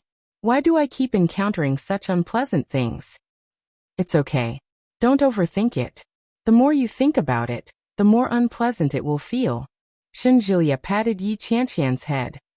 "All right. Wash up and go to sleep. I'll call the hospital. I won't be going back tomorrow." "You didn't ask for leave?" Yi Qianqian secretly clicked her tongue. "That works. Aren't you afraid that the hospital will fire you?" "Don't worry. The people at the hospital want me more than anything." Shenjilia patted her head. "Go take a shower." "Okay." Yi Qianqian stretched and found her pajamas in the room. Then she went into the bathroom. Shenjilia helped her pack her luggage and put it away before he went to do his own things. Yi Qianqian was exhausted. Her eyelids were fighting to stay open in the shower. When she was done, she saw Shenjilia on the phone on the balcony. She greeted him and went back to her room to sleep. Shenjilia's lips curled up slightly. He leaned against the railing of the balcony. Suddenly, he caught a glimpse of a fire from the corner of his eye. He saw it unintentionally, and it was extremely clear. Shenjilia's heart skipped a beat. When he turned his head to look, there was no trace of it. It was as if he had been hallucinating. Shenjilia immediately thought of what the police had said to them in the neighborhood. There might be a drug addict with a gun in this neighborhood. A drug addict was scary enough. If he had a gun and lost control of his emotions, it would be very dangerous. Shenjilia pursed his lips and looked around. After making sure there was nothing out of the ordinary, he closed the floor-to-ceiling windows on the balcony and entered the room. He walked into the room slowly. When he saw Yi Qianqian sleeping soundly, he felt relieved. He adjusted Yi Qianqian's sleeping position and covered her with a blanket before he went to take a shower. But halfway through, a scream came from outside. No, it was Yi Qianqian. Shenjilia made up his mind. He immediately opened the door and rushed out. "Shenjilia."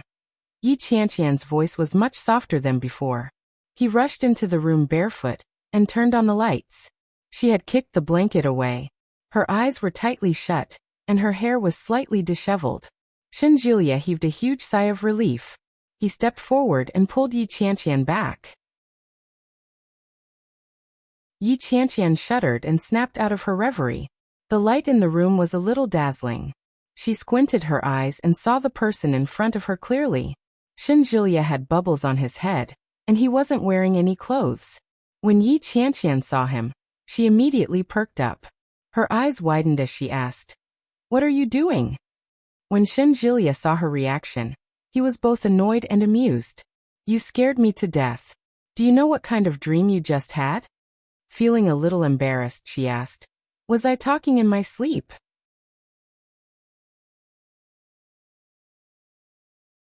Chapter 1848.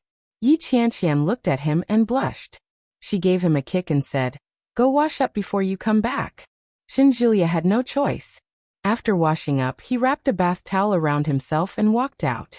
As soon as he came back and sat on the edge of the bed, Yi Qianqian came up to him and hugged him from behind. Shenjilia's heart softened. He put his big hand on her soft hand and asked softly, "What did you dream of just now?" I dreamed that you took our child to jump off a building. Yi Qianqian pouted and looked aggrieved. I called you from below and kept telling you not to, but you still walked forward and threw the child down. Shenjulia laughed and turned to look at Yi Qianqian's pitiful look. He reached out and flicked her forehead. Yi Qianqian immediately covered her head. Her eyes were watery and she pouted. When Shenjulia saw this, he suddenly felt that he had done something wrong. Does it hurt a lot? Sob, sob, sob. Yi Qianqian opened her arms and hugged him. Why did you throw the child down?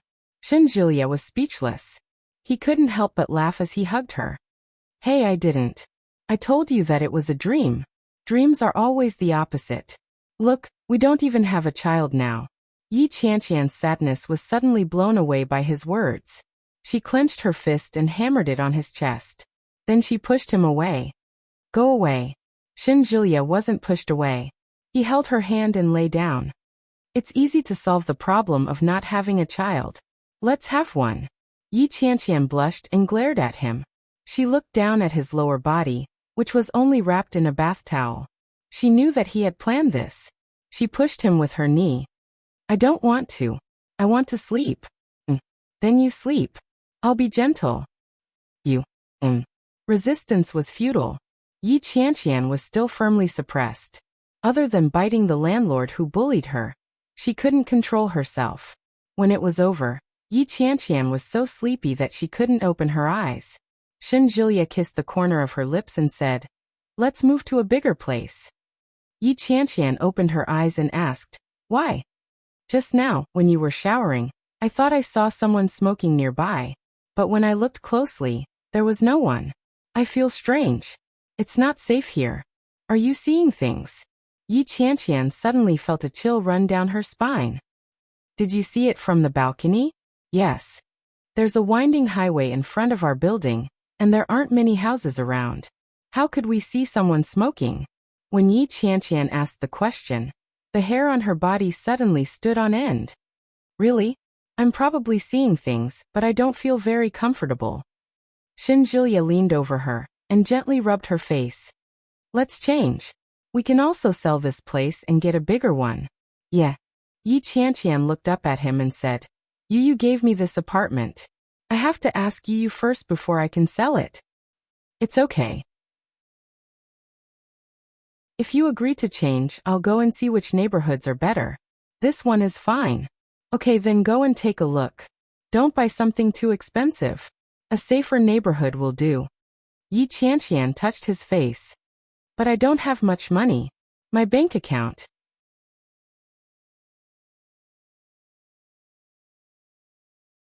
Chapter 1849. Yi Qianqian blinked and shrank her head. No, it's not like I don't want to live here. I can't put all the burden on you. It's very expensive to buy a house in Kingstown. Shenjulia chuckled. I can still afford the down payment. Don't worry. How big are you going to buy? Bigger than this. This is only a little over 70 square meters. About 150 square meters. Oh, won't it be too big for the two of us? Most importantly, it's expensive.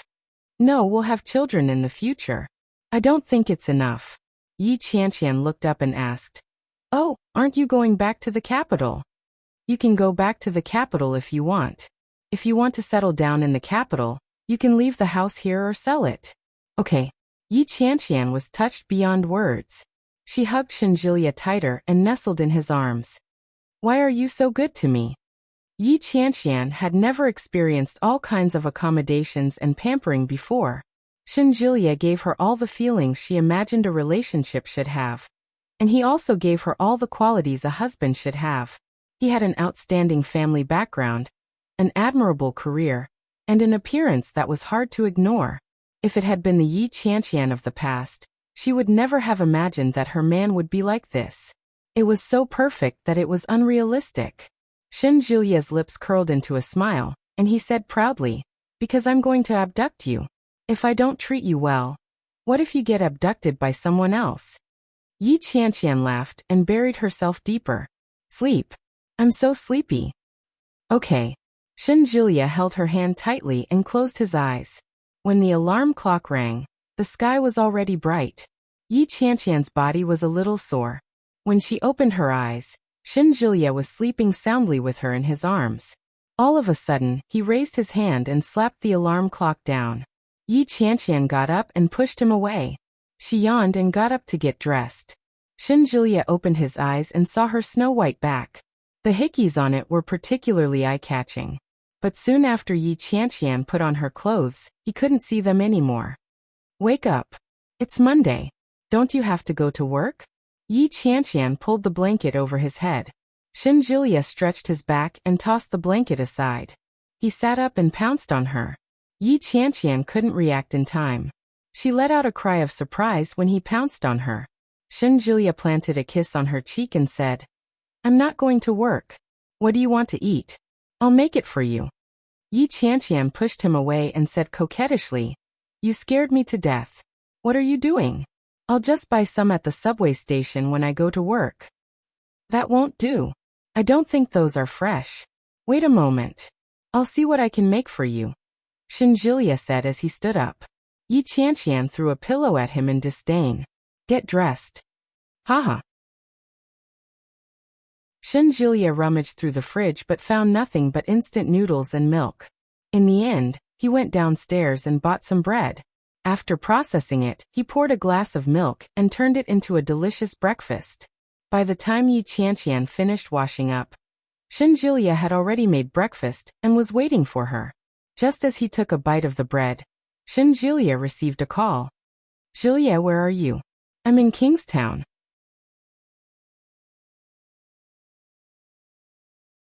Chapter 1850.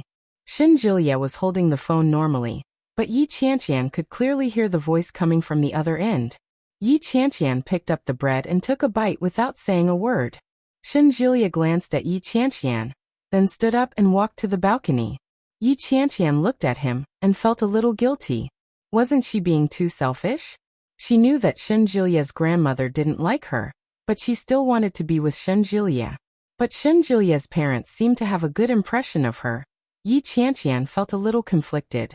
When she saw Shinjilia's helpless and angry expression, she took a sip of milk and stood up. Shinjilia looked over and looked at Yi Qianqian with a puzzled expression. Yi Qianqian didn't walk toward him. Instead, she picked up her bag and slung it over her shoulder. "I'm going to work." "You haven't finished your breakfast yet." "Yeah."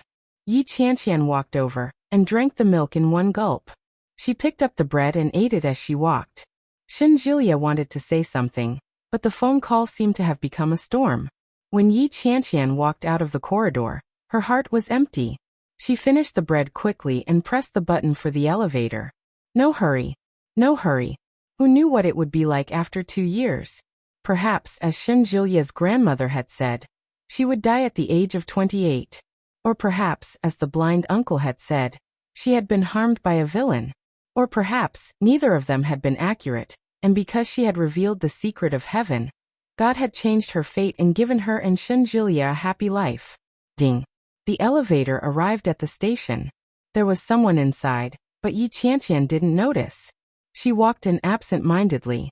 Her mind was clouded, and she stood inside the elevator. The elevator remained silent. The person behind her suddenly said, "You haven't pressed the button for the elevator yet." It sounded like a man in his 30s. Yi Qianqian was startled by his sudden words. She instinctively looked back and saw a man dressed in black and wearing a black cap. He was very tall, and his face was mostly covered by the cap. Yi Qianqian could only see the purple pimples on half of his face. She only glanced at it for a moment before she snapped back to her senses. She turned her head and pressed the button for the first floor. After he pressed it, he suddenly remembered. She did forget to press the elevator button, but the man inside had obviously been standing there for a long time. He also knew to remind her that she hadn't pressed the button, but why didn't he come up and press the button himself? Yi Qianqian found the man a little strange, and subconsciously turned her head to look at him. The man seemed to notice that Yi Qianqian was looking at him. He reached out to press down on the brim of his hat. As if he was deliberately lowering his voice, he asked, "What are you looking at? How fierce?" Yi Qianqian turned her head away and stopped looking at him. Ding. The elevator arrived. When the door opened, Yi Qianqian walked out. But before she could take a step forward, the man behind her immediately stepped forward. Yi Qianqian was caught off guard and bumped into him. By the time she came back to her senses, the man had already walked a few steps away. There was a small white bag on the ground. Yi Qianqian glanced at it and shouted, "Hey, you dropped something."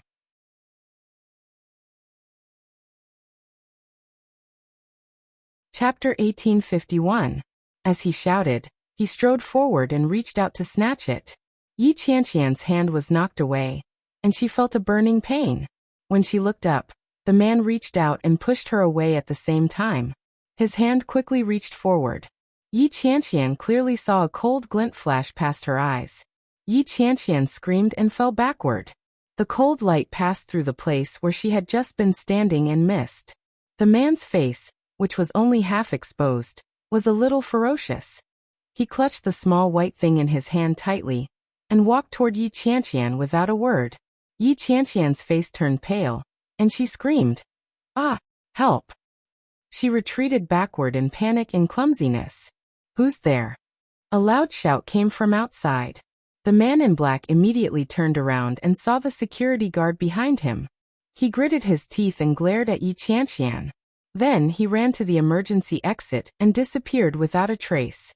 When the security guard saw Yi Qianqian, he immediately ran up and asked, "Miss, are you okay?" Yi Qianqian felt relieved. Her heart was beating so fast that it felt like it was about to jump out. She looked up at the security guard's face and suddenly realized that her body was trembling. She collapsed to the ground. Yi Qianqian immediately opened her bag. With trembling hands, she took out her phone and dialed Shenjilia's number. Shenjilia's line was busy. "Hello, please don't hang up. The number you have dialed is busy." Before the mechanical female voice could finish speaking, the call was picked up. "Hello." It was Shenjilia's voice. Yi Qianqian's heart trembled violently. She pouted and tears fell down her face. She shouted, "Old Shen, I was almost killed." When Shenjilia picked up Yi Qianqian, she was sitting in the security booth with red eyes. When she saw Shenjilia coming over, Yi Qianqian stood up and threw herself at him. She sniffled and said, "Let's move." It was so scary. I thought I was going to die. Yi Qianqian's body was trembling, and Shenjilia's heart was also trembling. He hugged her and whispered, "Don't be afraid. I'm here. Don't go to work today. Let's go home first." "Okay." Yi Qianqian nodded. She felt like her whole body was about to melt. Yi Qianqian was still a little traumatized when she went upstairs. Shenjilia called Yi Qianqian to apply for a leave of absence and explained the situation to her. He then started packing his luggage and said, "Let's stay in a hotel for a few days. We'll move in when I find an apartment." Yi Qianqian hugged him and looked up at him. She said, "Why don't I ask my sister or Lily if there are any vacant houses available? Why don't we buy their second-hand houses?" "Sure, you decide. I still have to renovate, decorate, and wait for the new house. I don't think I can stay here anymore. Old Shen, do you think that person will come back for me?" "Don't think too much, it won't happen." "But Grandma and Uncle Blind told me to be careful of villains. Could this drug addict be a villain? I feel so scared." "It's okay. Don't think too much." Shenjilia tapped her on the forehead. "Your brain is so active, and your imagination is so rich. How could you be willing to be a comics reviewer? You should draw a comic yourself."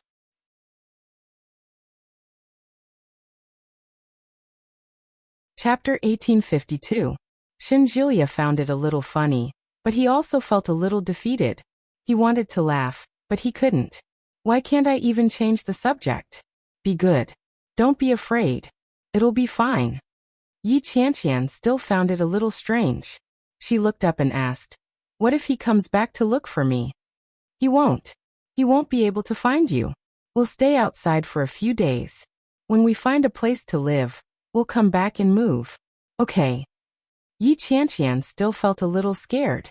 After thinking about it, she went to look for the remote surveillance camera she had bought in the past. She had bought it for fun, but Yi Qianqian had never used it. It was two small cameras with powerful night vision capabilities. Although it wasn't particularly expensive and the quality wasn't very high, it was enough to ensure her safety. Yi Qianqian plugged in the two devices and placed one of them on the shoe cabinet in the entryway. The shoe cabinet was very high, and there were ornaments on it. She placed the small camera behind the ornaments, and the angle of view just happened to cover the entire living room. Surveillance camera? Shenjulia looked at the gadgets that Yi Qianqian was fiddling with. He chuckled and asked, "Is this kind of surveillance useful?" "It doesn't matter if it's useful or not. Anyway, it's just sitting there. I'll just use it. I don't feel very comfortable." Yi Qianqian looked at Shenjulia with a little grievance. What had just happened had really scared her. Yi Qianqian had lived for 26 years, and she had never encountered such a thing. In the past, she had always felt that such things were very far away from her. But when she really encountered it, Yi Qianqian suddenly realized that in fact, death was actually around her. If he was unlucky, he might be ambushed while walking on the street or going down the stairs and lose his life. The more she thought about it, the more she felt that the world was extremely scary. Yi Qianqian installed another small camera in the room. After looking for a long time for an angle, she finally decided to place it at the top of the wardrobe. She connected it to the internet. The phone screen already displayed all the movements in the entire room. Shenjulia watched her toss and turn, and let her do as she pleased. He was glad that she was fine. Yi Qianqian packed a few changes of clothes and took the computer with her. After confirming that all the valuables were there, Yi Qianqian walked out. After packing up, Yi Qianqian gave Yi Yiyu a call. Yi Yiyu answered the call very quickly. When she saw that it was Yi Qianqian, she was pleasantly surprised. "Sis. Yiyu, where are you?" "I'm at home. Do you want to come over? It just so happens that I made some small cakes. Come over and have a taste." After she said that, she suddenly remembered that it was Monday. "Are you going to work today?" "I asked for leave." Sob Yiyu. "I was scared to death just now." Yi Qianqian began to complain, but she quickly shut her mouth and said, "I'll go to your place. Wait for me." "Yeah, come on." Yi Yiyu looked at the time. It was past 9 a.m. Shenjulia's car had been in the garage for a long time. It hadn't been driven for more than half a month, so it was covered in a layer of dust. She said, "I thought you drove it away. What a waste of you. Let's take it to the car wash." "Okay, get in the car first." Shenjulia opened the door for her. The moment Yi Qianqian got into the car, Shenjulia felt as if someone was staring at him. The feeling was fleeting, but after looking around he didn't notice anything amiss.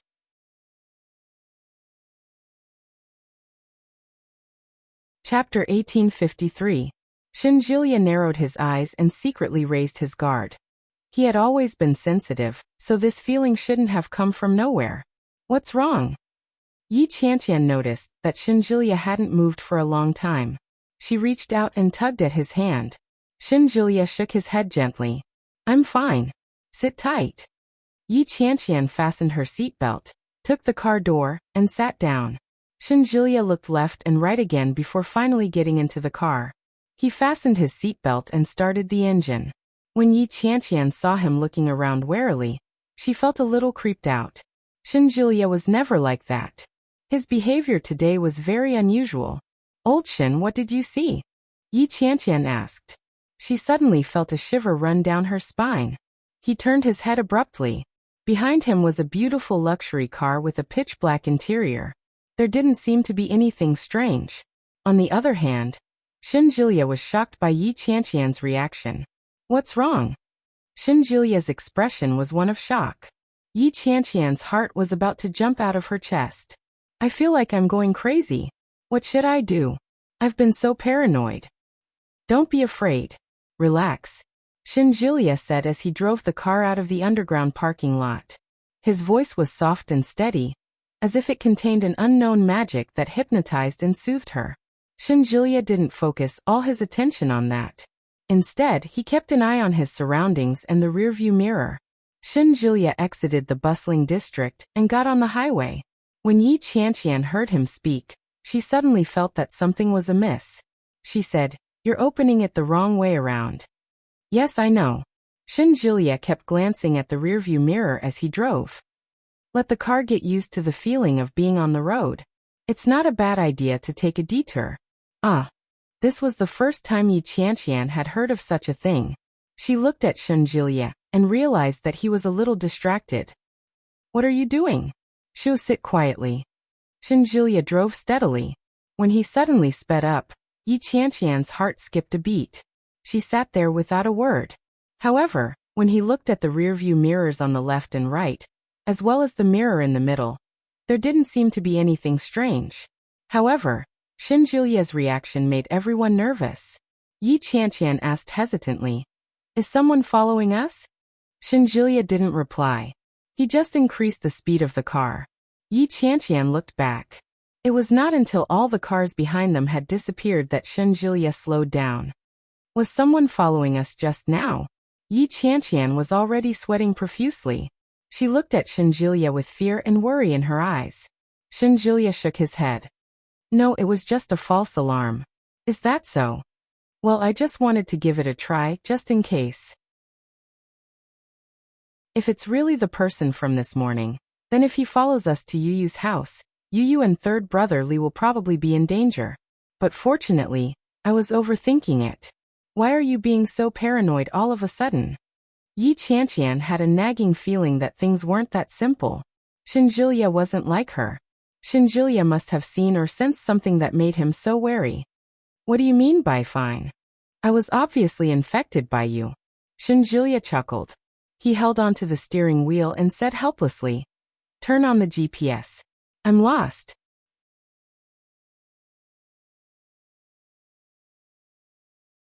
Chapter 1854. By the time they reached Yuyu's house, it had already been 2 hours since they had left. Looking at the time, it was almost 12 o'clock. This was one of the famous villas in Kingstown. The people who lived here were either rich or powerful. All the cars coming and going were luxury cars. Shinjilia's flashy Porsche looked very mediocre in comparison. Shinjilia and Yi Qianqian searched through their memories, but they couldn't find Li Jinnan's house. In the end, they gave Yi Yuyu a call. Yi Yuyu was in the middle of cooking. When she received Yi Qianqian's call, she laughed out loud. "Where are you right now?" We're at number 3. I live in room 8. It has a black iron gate, and there's a pot of red roses at the door. Go south, and you'll see it when you head east." Yi Qianqian was silent for a moment before she yelled, "Can you tell me which direction is up, down, left, and right? Who can understand north, south, east, and west?" Yi Yuyu laughed out loud. "Isn't Shinjilia coming with you? Get him to take you. I'm cooking now. I'm hanging up." When Yi Qianqian heard the busy tone, she gritted her teeth. Shinjilia glanced at her and asked, "Where?" "South then east." Shinjilia immediately stepped on the accelerator and made a U-turn. Yi Qianqian widened her eyes and asked, "You know where it is?" Not everyone is like you who can't tell the difference between north, south, east, and west. Shinjilia was a little smug. "You haven't been a living map for so many years for nothing." "Bah. I have a GPS when I go out. I just don't know the house number."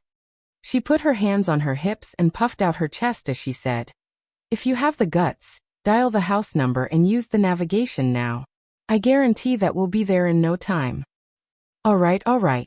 I got it." Shinjilia couldn't help but laugh. "There are biscuits in the back of the car. Take them out and give them to Yuyu." When did you buy the cookies?" Shinjilia was a little embarrassed. He rubbed his nose and said, "It's been a long time. My colleague gave me this last time. I can't go to Yuyu's house empty-handed, so I took it as a gift." "Aya, she's my sister. Why are you being so polite?" Although he said that, he still turned around and took out the biscuit. It was quite an expensive brand, and the packaging looked quite high-end. "But how long have you put it there? Can it still be eaten?" "Sure. This kind of thing has a shelf life of at least half a year, right? It's edible." In fact, Shinjilia wasn't sure either. In the end, he flipped through the expiration date. After confirming that there were no problems with it, he finally felt at ease. "We're here." Yi Qianqian saw a particularly luxuriant cluster of red roses. They climbed up the railing and sprouted a bud. Behind the black iron railings was a beautifully landscaped courtyard. One could tell at a glance that it was huge. It wasn't Yi Qianqian's first time here, but she was still amazed by the sight. With envy in her eyes, Yi Qianqian unbuckled her seatbelt and got out of the car with the biscuits. The expression on Yi Qianqian's face wasn't obvious, but Shenjulia saw it clearly. Without making a sound, he parked the car before getting out and pressing the doorbell. The door opened automatically. Yi Qianqian and Shenjulia walked in and saw the luxurious yet minimalistic interior decoration. Yi Yu had just finished preparing the last dish. When she saw them enter, she said, "You're here.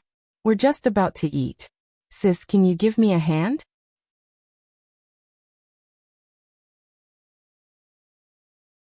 Chapter 1855. Humph. It's been so long since you've come to see me. How dare you say that? Yi Yu's belly was propped up. She looked great. Her skin was rosy and smooth. Yi Qianqian had seen a few pregnant women before, but none of them looked like Yi Yu. One look was enough to tell that she was living a good life. Yi Yu's steps were light as she carried the dishes out. If it weren't for her belly, it would be hard to tell that she was pregnant. "Tisk, is your man back for dinner?" "Of course he is," Yi Yu replied briskly. She looked at the clock hanging in the middle of the living room and said, "It's almost time." She turned to the kitchen and took out the dishes that she had just prepared. Yi Qianqian washed her hands and helped to get the bowls and chopsticks.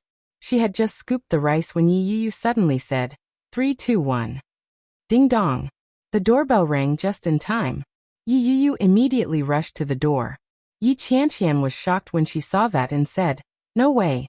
How did she hear him coming back from so far away? Or was Yi Yu just used to Li Jinnan's return at this time?" The door opened. Yi Yu was like a lively bird as she flew into Li Jinnan's arms. Li Jinnan caught her in his arms. His eyes were filled with tenderness. "You're back." "Yeah," Li Jinnan replied without much emotion. He then noticed that there were guests inside. Yi Yu pulled Li Jinnan along and said, "My sister is here, and so is Shenjulia." She lowered her voice and whispered, "He might even be my brother-in-law in the future." When Shenjulia saw Yi Yu's expression, the smile on his face was pure and unpretentious. He looked truly happy. Yi Yu had stayed with the Shen family for a period of time. Shenjulia had seen her almost every day. At that time, Yi Yu had only been deliberately trying to please him. The only other thing she had shown was her obvious depression. Thank goodness. Thank goodness that she had divorced Shen Luoan. Otherwise, Yi Yu would never have been happy in this life. Li Jinnan laughed as he was pulled up by Yi Yu. His eyes were fixed on Yi Yu's feet. He didn't forget to remind her, "Be careful. The floor is slippery." "I won't. I walk around every day. It's fine." She tugged at Li Jinnan and said to Shenjulia and Yi Qianqian, "We'll go wash our hands first. Sit down. It's time to eat." Yi Qianqian had never been one to be pretentious. She immediately sat down and poured herself and Shenjulia a bowl of rice. "You're living such a good life. Every day, you come up with new ways to cook for your husband. You wait for your husband to go to work while you wait at home to give birth," Yi Qianqian said with a hint of envy in her voice. Of course, Shenjulia could tell. He raised his eyebrows slightly and said, "You can do the same in the future." "Of course, I want to be like this in the future, but we'll talk about it when I have children. If I don't have children and don't work, then I'll be too lazy." Yi Qianqian looked at Shenjulia with yearning in her eyes. "Can you afford to support me in the future?" "That goes without saying." Shenjulia extended his hand and tapped Yi Qianqian's forehead. He said, "Even if you asked me to raise 8 or 10 more children, I'd be able to afford it." "Bah, 8 or 10 children. Who do you want to have them with?" "With you, of course. Who else can I have them with?"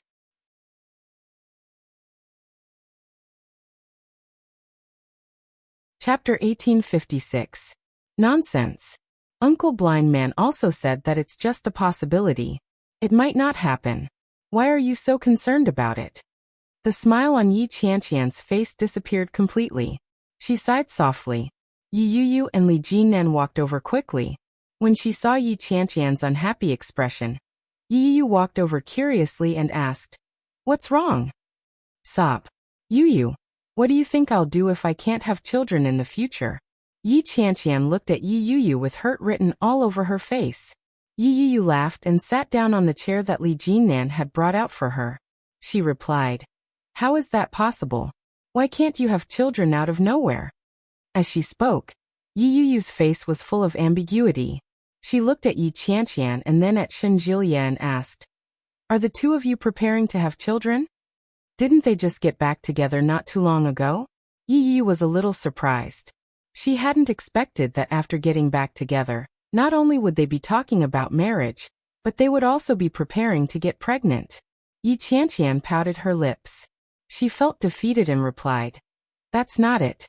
I've just encountered a few things that haven't been going my way lately."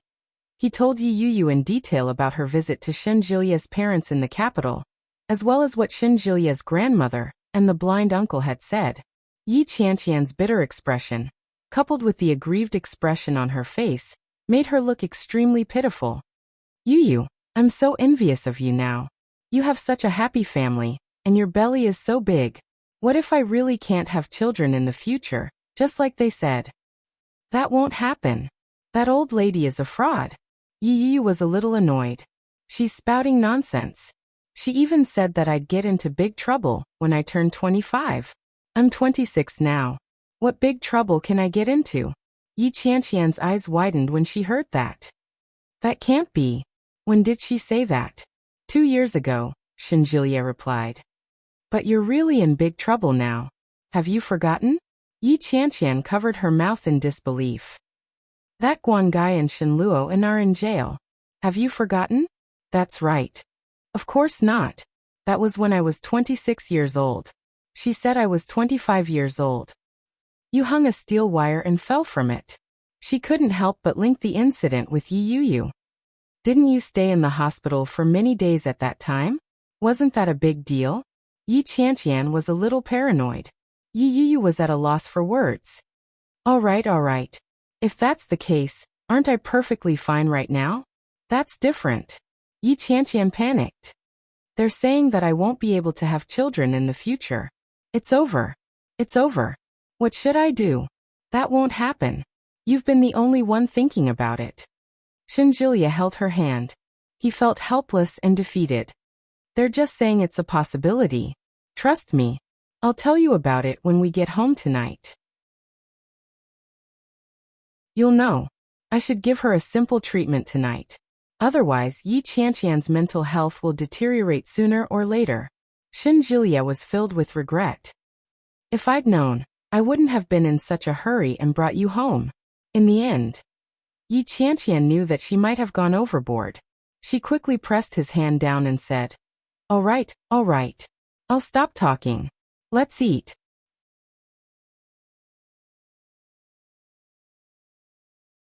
Chapter 1857. When Yi Qianqian heard Shen Jilia's words, she didn't say a word. She only looked up at Yi Yu. Yi Yu shrugged and said, "I think you're overthinking it. You're too scared to think that it might be true. If you think about it from a different perspective, things will be much better." "Think about it from a different perspective?" "That's right." Yi Yu looked at Yi Qianqian and took a sip of the soup. "Perhaps it's just an excuse that the old madam of the Shen family wants to object to you being together with Jiliya. Perhaps it's just a lie that she came up with to make you back off. But the blind uncle in our town said it too." "Who's the blind uncle?" "He's a blind man in Yuntown who's possessed by a deity. He's more than 10 years older than Dad, but he looks older. You've probably met him before." "I see." Yi Yu nodded her head. She was silent for a moment before saying, "Perhaps the old lady knew that you were going to look for the blind uncle and colluded with him?" "How is that possible?" Yi Qianqian found it absurd. "Why is it impossible? Didn't you say that the blind uncle was possessed by a deity? The old lady claimed to be half a deity. Perhaps they have a mysterious channel in a world that we can't see that allows them to communicate with each other. Then they colluded with each other to deceive you." Yi Yu's words sent a shiver down everyone's spine. Li Jinnan felt a little uncomfortable. He cleared his throat and picked up a piece of food for her. "Eat your food. Don't be superstitious. That's right. Shenjilia also picked up a piece of cake for Yi Qianqian. With a serious expression he said, "This is the era of science. Don't believe in such nonsense. Even if it's true, it doesn't matter. Medical science is so advanced now." Yi Yu nodded her head vehemently. When Li Jinnan saw that, he chimed in and said, "At most, we can have a test tube baby. The child will still be our own." When Yi Qianqian heard that, her lips twitched. Yi Yu nudged Li Jinnan and glared at him.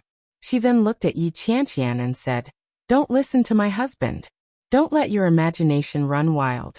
If God is useful, what's the point of science?" Yeah, Yu is right. Let's eat. Let's not talk about this anymore. Shenjilia picked up the bowl and stuffed it into Yi Qianqian's hand. Only then did Yi Qianqian stop talking and bury her head in her food. Yi Yu sipped her soup and looked at Li Jinnan. She asked, "I heard that our company is preparing to adapt a novel into a television series. What's it called?" 99 Days of Hidden Marriage, Li Jinnan said. It's about a female gangster who was framed and had her tongue cut off. She became mute.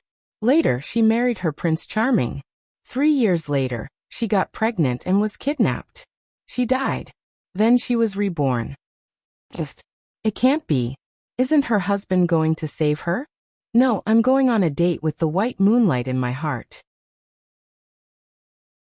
No way, isn't she pregnant with his child? Apparently the child isn't his. It's his younger brother's, so, mn. That man is such a jerk. Yi Qianqian's face was filled with anger. When is the television series airing? I'm going to go and scold him.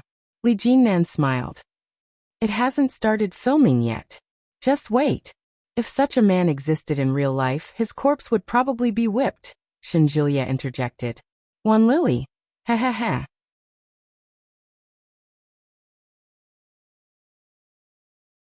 Chapter 1858. Yi Qianqian and Yi Yu both looked over. Shenjilia felt a little creeped out by their stares. What's wrong? Why are you looking at me like that? Shenjilia felt a little uncomfortable. It's not just being whipped. You should be cut into pieces and minced into minced meat. Yi Qianqian gritted her teeth. You mustn't be that kind of man in the future. You won't have a good ending if you abandon someone after you've used them. Shenjilia could even sense Yi Qianqian's murderous aura. He nodded his head repeatedly and said, Got it, got it. Yi Yu laughed and asked, Why did you suddenly come looking for me today? Isn't it Monday today? Don't you have to work? Usually at this time, Yi Qianqian would be busy with work. Where would she find the time to hang out with him? At the mention of that, Yi Qianqian felt even more aggrieved. She looked like she was about to burst into tears as she said, Why have I been so unlucky lately? Things like this always happen, boo-hoo, let me tell you. He recounted everything that had happened this morning in detail. She said, That can't be. That's too dangerous. I think it's best that you don't go back for the next few days. Why don't you come stay with me for a few days? We still have a few empty rooms here. Feel free to stay. Yi Yu's heart skipped a beat. Yi Qianqian shook her head pitifully and replied, We're planning to stay in a hotel. Why are you staying in a hotel? Just stay at my place. Anan, is that okay? Yi Yu looked at Li Jinnan. Li Jinnan nodded his head. I'm fine with that. Sister-in-law can accompany my wife at the same time. With 2 women around, it won't be too boring. Shenjilia didn't think it was appropriate and said, Forget it. We have to work during the day. It's not good for a pregnant woman to have a good rest. Qianqian, let's just stay in a hotel. Well, let's stay in the hotel. But you, brother-in-law, I want to ask, do you have any unused houses in your hands? The kind of second-hand houses that you want to sell to us? Li Jinnan's house was definitely very safe. Moreover, since it was a second-hand house owned by one of their own, the facilities inside must be trustworthy, saving them trouble. Yi Qianqian looked at him expectantly, her eyes sparkling. Yi Yu thought for a moment and looked at Li Jinnan. She asked, Didn't you mention that your brother's house in Jiangzhou was going to be sold? Yi Qianqian almost spat out her saliva. Jiangzhou? Jiangzhou was a famous luxury villa district in Kingstown. Yi Qianqian would never be able to afford a house like that. I say, you think too highly of me. The villas in Jiangzhou are not something that ordinary people like us can afford. When Shenjilia heard that, he looked up and asked, "Is it expensive?" "What do you mean by expensive?" "That was quite expensive. It should be at least in tens of millions, right?" Yi Qianqian drank a glass of fruit juice to calm her nerves. Li Jinnan rubbed his nose and replied, "My brother does want to sell it, but the villa was renovated badly. It's not suitable for you to stay in. I do have a smaller commercial apartment here. It's about 130 square feet. It's in Dragon City." Dragon City. That place was also a high-end residence, but the price should be acceptable.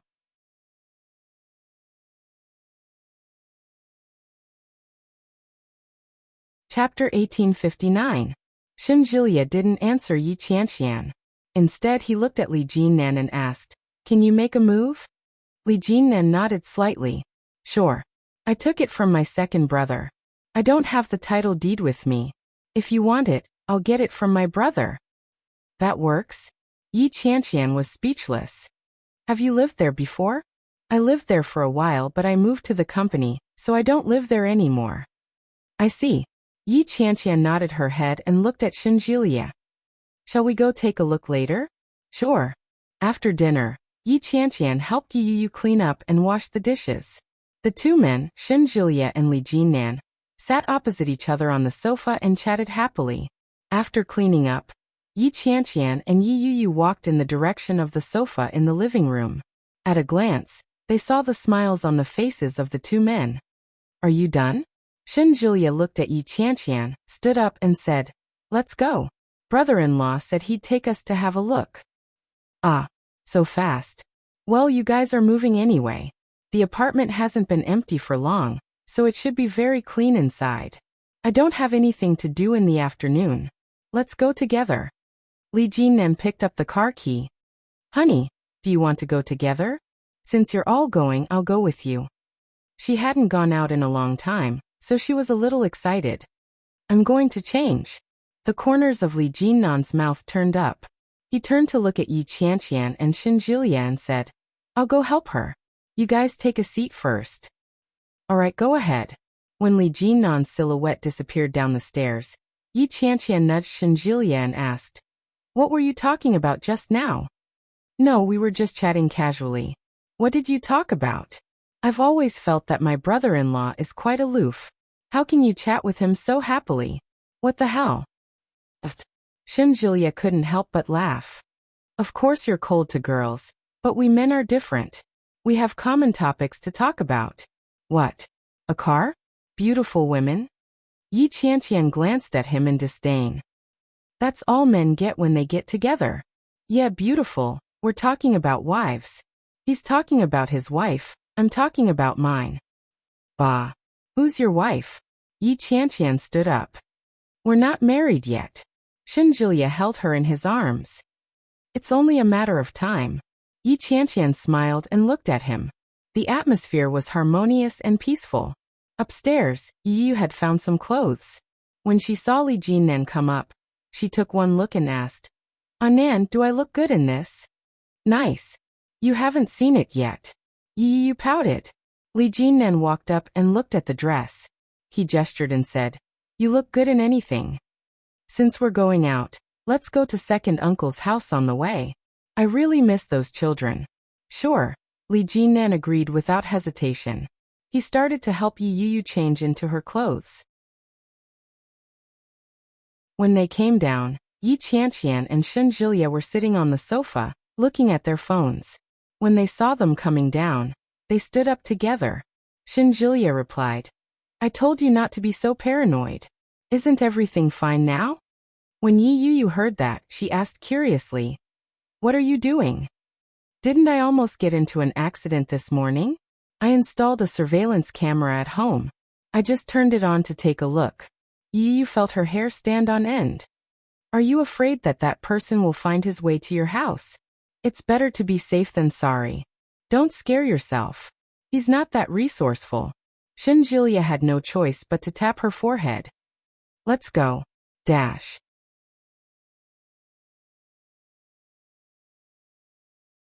Chapter 1860.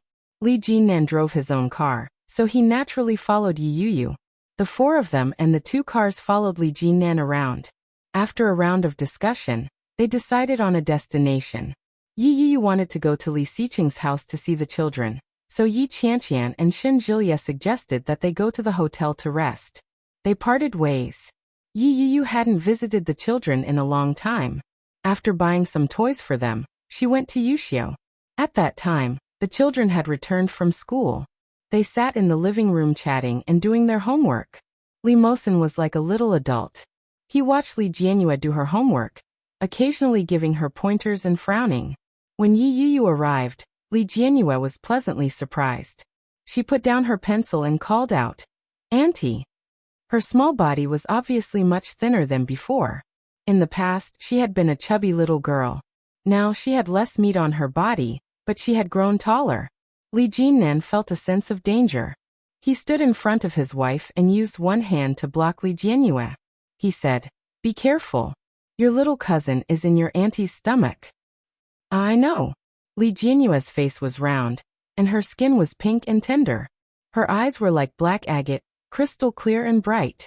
She looked at Yi Yuyu's belly and said, "There's a little sister in my mother's belly too."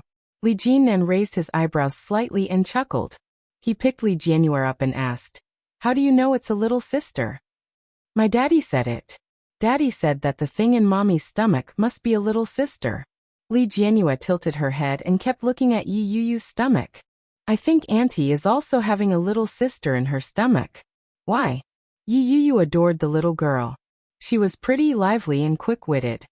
Granny Rong said that a round stomach will give birth to a little sister, and a pointy stomach will give birth to a little brother, but I've never seen a pointy stomach before. So, auntie must be having a little sister in your stomach too. Yi Yuyu couldn't help but laugh. She walked over and touched Li Jianyue's little face. She said, "You're so mischievous. Come down. I bought you a toy." Li Jianyue was a little surprised, but before she could get excited, she turned her head to take a look. She looked left and right. When she realized that no one was coming out, she wiggled her body excitedly and got down from Li Jinnan's body. When Li Jinnan saw that, he knew what the little guy was up to. He reached out and knocked on her little head. "You haven't finished your homework, have you?" Li Jianyue covered her head and pouted. She looked a little unhappy and said, "Who said that? I'm done." "It's just that there are a lot of mistakes." Li Mosen walked over with a small notebook and said, "Uncle, take a look at Ursa's homework." Li Jinnan rarely had time to visit the little guys, but he knew that Li Mosen had skipped a grade and was in the 3rd grade, and his academic performance was particularly good. As for Li Jianyue, she could only stay in the 1st year. When he took Li Jianyue's notebook, he didn't have much hope in his heart. However, when he opened the first page of the notebook, he was still shocked by Li Jianyue's ugly handwriting. The corner of his mouth twitched as he asked, "What kind of homework is this?" "A dictation," Li Jianyue said loudly. "I feel that my handwriting is all correct. I even looked it up in the dictionary."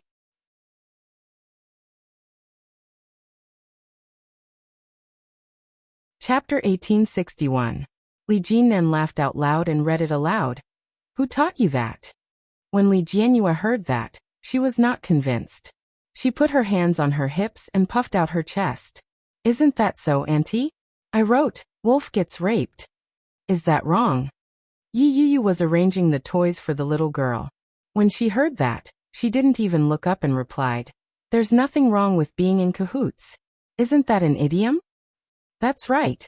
Li Jianyue walked over angrily and said, "Little uncle is a bad guy. Brother Mosen is laughing at me. You're laughing at me too." Li Jinnan couldn't help but laugh. He looked over and said, "You're taking your own breasts." "Ha ha ha."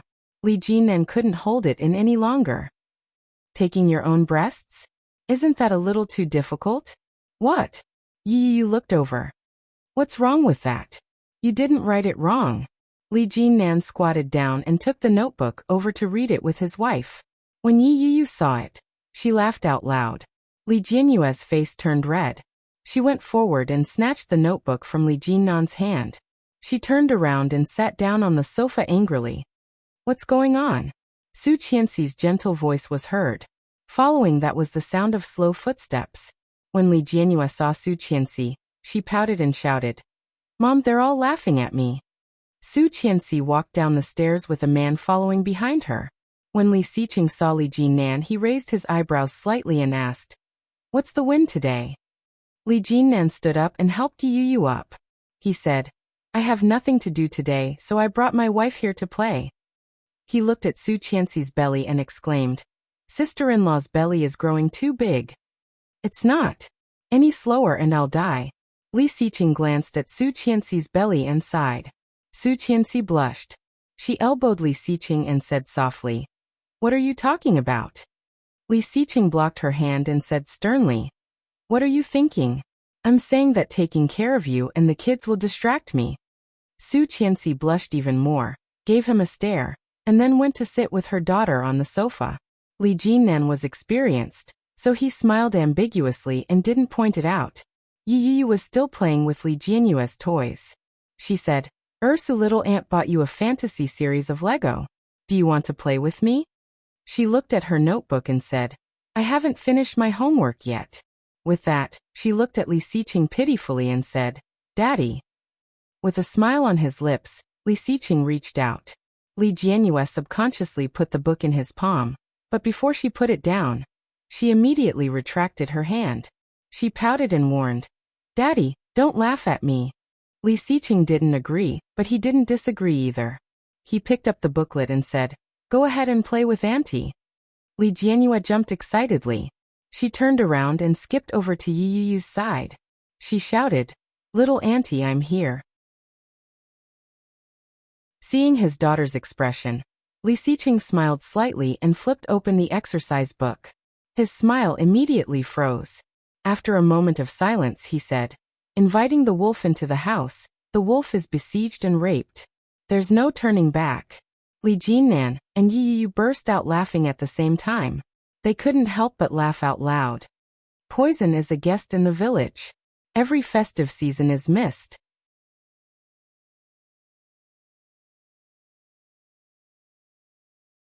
Chapter 1862. Li Jianhua pouted and shouted, "These are all third-grade questions. I've never learned them before."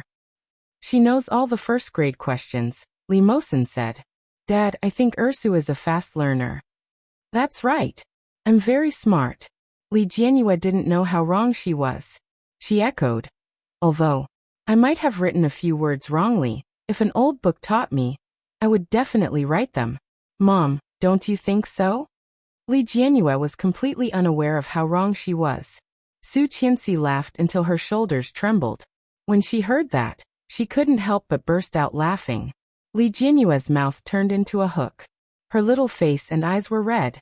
She said, "Bad guy, you're all laughing at me." Sob, sob, sob. Su Qianxi quickly stopped smiling and said, "Ursu, these are all third-grade knowledge, right?" "Yeah." Li Jianhua nodded. After sniffing, she swallowed a mouthful of saliva. "Very good. A first grader can write so much. There are not so many children outside who can write so well." Su Qianxi hugged her daughter and said, "Our little princess is the smartest." Su Qianxi went over and hugged her daughter. Li Jianhua blinked and asked pitifully, "Really?" "Of course. Do you know how to put together the Lego that Auntie gave you?" Su Qianxi hugged Li Jianhua and slowly walked in the direction of Yu. Suddenly her belly was kicked. Su Qianxi was stunned. Her lips curled into a smile as she stroked her belly. Li Xiqing saw it and walked over. He asked softly, "Did this little guy kick you again?" Su Qianxi nodded. "I suddenly kicked her, but she stopped now."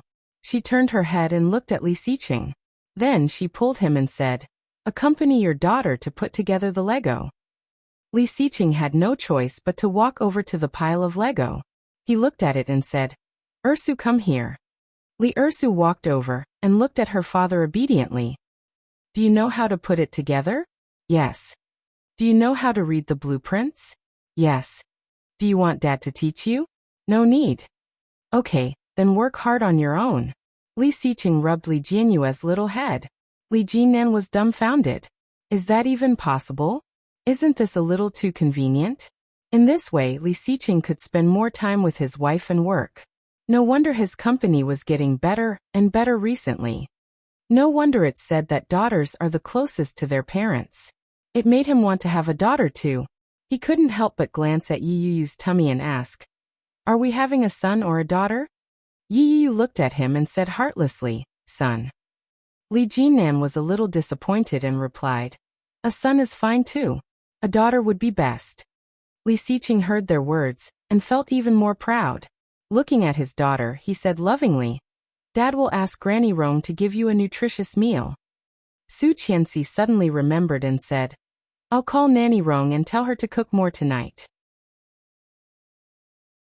I want to eat Nanny Rong's sweet and sour fish." Li Jinnan didn't stand on ceremony at all. "Add more vinegar. My wife loves it." Su Qianxi laughed and said, All right. Li Jinnan sat on the sofa, glanced at the family portrait hanging in the living room, and asked, "Daesu, are you used to living in the capital?"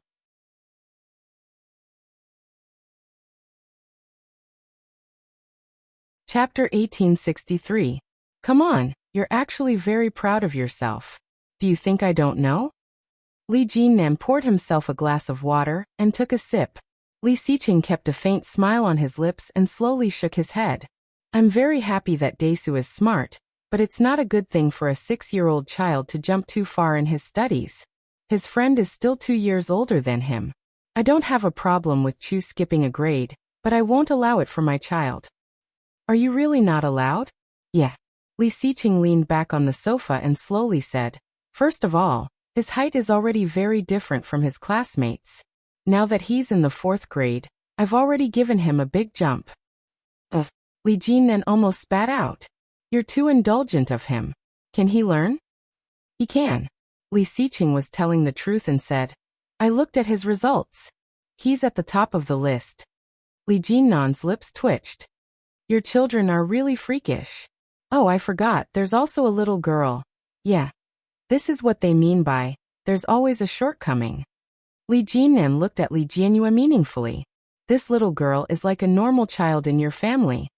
She's also very smart, but she likes to play and can't settle down to study. If she settles down to study, she'll definitely be much better than other children of her age. Li Jinnan took it as him showing off. As he drank the water, he couldn't help but wonder if his future children would also be so freakish. If it's a boy, it's not bad to throw him into the army. If it's a girl, he'll raise her at home and feed her until she's fair and plump and dressed up beautifully. As he thought about it, he couldn't help but smile. He looked at Li Jianyue and asked Li Xiqing, Your 2 boys are so outstanding. What kind of partner should our little girl find in the future? Not to say how much better he is than Daesu or Mosin, but he can't be too far off, right? The 2 children, Li Jianqian and Li Mosin, were too outstanding compared to their peers. In comparison, it was difficult for children of the same age to surpass them. Li Xiqing had obviously thought about this problem as well. Feeling a slight headache, he said, This problem is not something we parents should consider. Let her choose for herself when she grows up. Ah! Li Jianyue seemed to feel that they were talking about her. She turned around and said, Daddy, I forgot to tell you. Last night, I called my brother, and he said that they are more relaxed with their studies, so he wants Grandpa and Grandma to bring him home to play for a few days before going back to school. Li Xiqing was pleasantly surprised, but it was gone in a flash. He nodded and said, Why didn't you tell me yesterday? Li Jianyue stuck out her tongue and said, I forgot. I only remembered it now. Okay, Li Xiqing responded quietly, picked up the phone, and dialed the number he had given his son. Li Jianqian was playing soccer. The indoor soccer field was very spacious. There were only him and Yu Chulin. When he heard his phone ring, his eyes lit up. He turned to look at his phone and shouted, Chu, I'm going to take a call. Yu Chulin was panting from the kick. When he saw Li Jianqian running away, he immediately chased after him and shouted, Jianqian, you can do that too.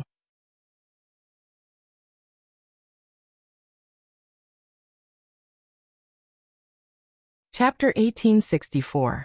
When Yu Chulin heard this, he panted and ran to where they were resting. He grabbed a bottle of water and started gulping it down. Li Jianqian was obviously looking forward to his father's call. When he saw the word Dad on the caller ID, he immediately picked it up and shouted, "Dad!" Li Xiqing, who was far away in Kingstown, felt his heart soften when he heard his son's voice. "Yeah. What are you doing?" he asked. "I'm playing basketball with Chu. We're not done yet." "Are you busy?" "No." Li Jianqian replied immediately. The smile on Li Xiqing's face widened. He didn't care about the look in his brother's eyes and asked, "I heard that you want to go back to Kingstown?" "Yes, I've discussed it with my teacher. I can take a week off." "Dad, can I go back?" "Sure." Li Xiqing's voice was light, and he agreed very quickly. Li Jianqian was overjoyed. He hadn't expected Li Xiqing to agree so readily. He exclaimed in surprise, "Dad, really? That's great." "Really? Do you want Dad to pick you up?" "No need." Li Jianqian looked very happy. He sat down and said, "Dad will stay at home with Mom. Grandma and Grandpa will take me back. Then, if I go back, can I bring my friend to Kingstown for a few days?" Li Xiqing was a little surprised and asked, "Is that the guy called Chu that you told me about?" "Yeah." Li Jianqian subconsciously glanced at Yu Chulin beside him and said, "Chu is a good friend of mine. He grew up in the capital and has never been anywhere else. Therefore, I want to bring him to Kingstown to take a look." "I'm fine with it, but will his family agree?" "Yeah. Dad, his parents aren't at home. He's staying at Grandma's. As long as Grandma and Grandpa bring him along, his grandma will agree." When Li Xiqing heard that, he thought for a moment and said, "Sure. Bring them along." "Thank you, Dad." Li Jianqian was very excited and said, "I'll talk to our class teacher tomorrow. I'll go and tell Chu now. Bye, Dad." "Bye." Li Xiqing's lips curled up slightly as he nodded. After a while, Li Jianqian hung up the phone. Looking at the phone in front of him, Li Jianqian stood up and said to Yu Chulin excitedly, "Chu, my father has agreed. Let's apply for leave from our homeroom teacher tomorrow. After that, we can go to Kingstown together." Yu Chulin was also pleasantly surprised. "That's great. I want to meet your brother and sister. Mosen is very smart. I'm sure you'll get along well with him." Li Jianqian rubbed his palms together eagerly. "What about your sister?" Yu Chulin asked. Li Jianqian was silent for a moment before replying. "My sister is very cute. She's good-looking, and she can be a little muddle-headed at times. She loves to eat, but compared to other girls of her age, my sister is more sensible." Yu Chulin understood. He smiled and nodded. He picked up the ball and said, "I'm not playing anymore. Let's go home." "All right." Li Xiqing hung up the phone and turned to look at his wife, who was playing with Legos with their daughter. "Your son wants to bring a friend home." Su Qianxi was a bit surprised and asked, "The Chu that our son always talks about?"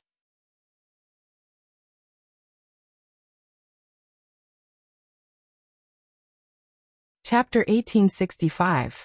The reason why he left his son in the capital was that he wanted Li Jianqian to warm up the lives of the two elderly people. Secondly, he wanted his son to be independent as soon as possible. Obviously, this method was very effective. Su Qianxi didn't think so. She felt a little uncomfortable and said, "How is that smart? Without parents by his side, what's the use of having a well-developed brain? His feelings for the child have faded." "Faded?" Li Xiqing put down his phone and raised his eyebrows with a proud expression. "Why do I feel that our feelings for each other have deepened?" When Su Qianxi heard that, she looked at Li Xiqing with envy and said unhappily, "The relationship between you and your son has deepened, but it has distanced us." Li Xiqing laughed. "Our son will be back in a few days. When that time comes, there will be plenty of time for you to nurture your feelings." Su Qianxi was still unhappy. She pouted and lowered her head to continue setting up the fairy tale-themed Lego that Yu had just brought with her. Li Mosen, on the other hand, lowered his head to do his homework seriously. He didn't seem to be distracted by the voices of the adults at all. Yu glanced at Li Mosen and called out, "Mosen, have you finished your homework?" Li Mosen looked up and shook his head gently. "Not yet. Just a little bit more. Have you seen the toys that little auntie brought for you? Do you like them?" Li Mosen hadn't actually looked at them yet. When he heard that, he looked up and smiled. I like them all. Yu heard that and looked up at him. Her lips curled up slightly, but it didn't reach her eyes. She felt a little sad in her heart. This child seemed to be somewhat similar to her when she was young. He clearly called Li Xiqing daddy, and Su Qianxi mommy. But from the moment they entered the door until now, Yu saw that the child was reserved. He accompanied Li Jianyue to do her homework and didn't hesitate to put down his own homework. It wasn't until Li Jianyue was with the adults that Li Mosin went to do his own homework. Although Yu didn't want to think too much about it, the child's words and actions, as well as the words that he had just said to her, gave Yu a familiar feeling. The helplessness of living under someone else's roof, and having no choice but to obey and please others. Yu didn't say a word. She looked down at the young girl in front of her. Li Jianyue's face was pink and tender. Her big eyes were dark and innocent as she stared at the toy in front of her. She was very focused. One look and anyone could tell that she was a girl from a rich family. He had no scruples in his actions. He said whatever he thought, and did whatever he thought. He was free and unrestrained. In contrast, Mosin seemed to have placed his position a little too neatly. After more than 10 minutes, Li Mosin finally finished his homework. After handing it to Li Xiqing for inspection, he saw Li Xiqing nodding approvingly, and a happy smile finally appeared on his mixed-race face. After he was done packing his things, he went to open the packaging of the toys that Yu had brought. Boys of this age, in addition to the various figurines of popular anime characters, like some car models or some heavy figures. For example, Transformers or Superman. Therefore, Yu had bought him a recently trendy hand model.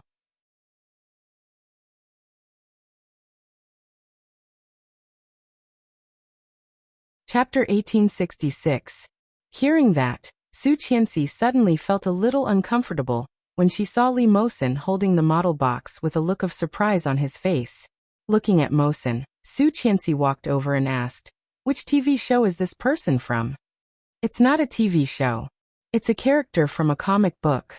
I love it," Li Mosin said as he sat on the sofa and opened the package. "You still read comics?" "Yes, my classmates have a lot of comics. We often read them together." "Does your school give you comics?" Su Qianxi asked casually.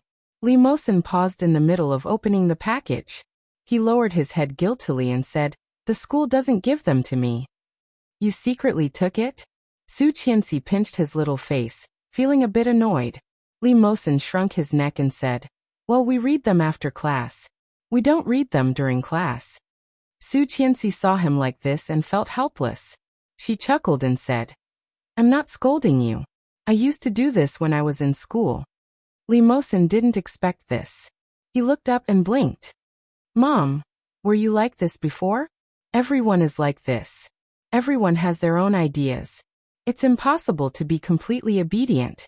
As long as it doesn't affect your studies, it's okay to have fun and relax." Su Qianxi's voice was soft. She tapped the tip of Li Mosin's nose. "But don't let the teacher find out." Li Mosin was completely relaxed when he heard this. He said, "The teacher knows." She said the same thing. "But she asked us to read them secretly and not affect other students. Anything is fine." "Your teacher is so open-minded?" "Yes, my teacher likes me very much. She often gives me difficult questions to solve. My deskmate often goes to the teacher after class." Su Qianxi smiled and touched his little head. "But it's not good for you to always read your deskmate's comic books. If you want any comic books in the future, tell Mom and Dad will buy them for you. Also, if you want any model, just tell Mom and Dad will try their best to satisfy you." Li Mosin's eyes lit up. His fair face was full of a bright smile. His blue eyes were like two beautiful tanzanite. He looked at Su Qianxi and nodded. "Yes. Thank you, Mom." As he spoke, he happily hugged Su Qianxi's neck and gave her a kiss. "Mommy, Mosin loves you." Su Qianxi finally smiled sincerely and kissed him on the cheek. She whispered, "Mom loves you too. You will always be Mom's little baby." Li Jianyue was only halfway through installing the Lego. When she saw them like this, she also stood up and ran over. She shouted, "Mom, Ursa loves you too. I want to smell good too." The little guy ran up to Su Qianxi and kissed her on the cheek. "Mommy, it's your turn to kiss me." Su Qianxi smiled and kissed Li Jianyue's face several times. Li Jianyue smiled happily and sat beside Li Mosen. "Brother Mosen, what is a cat warrior?" she asked. Li Mosen's smile faded a little. When he heard Li Jianyue's words, he corrected her. "It's not cat hero. It's magic hero." "What is magic, man?" "A great hero, a great, great hero. Let me tell you their story."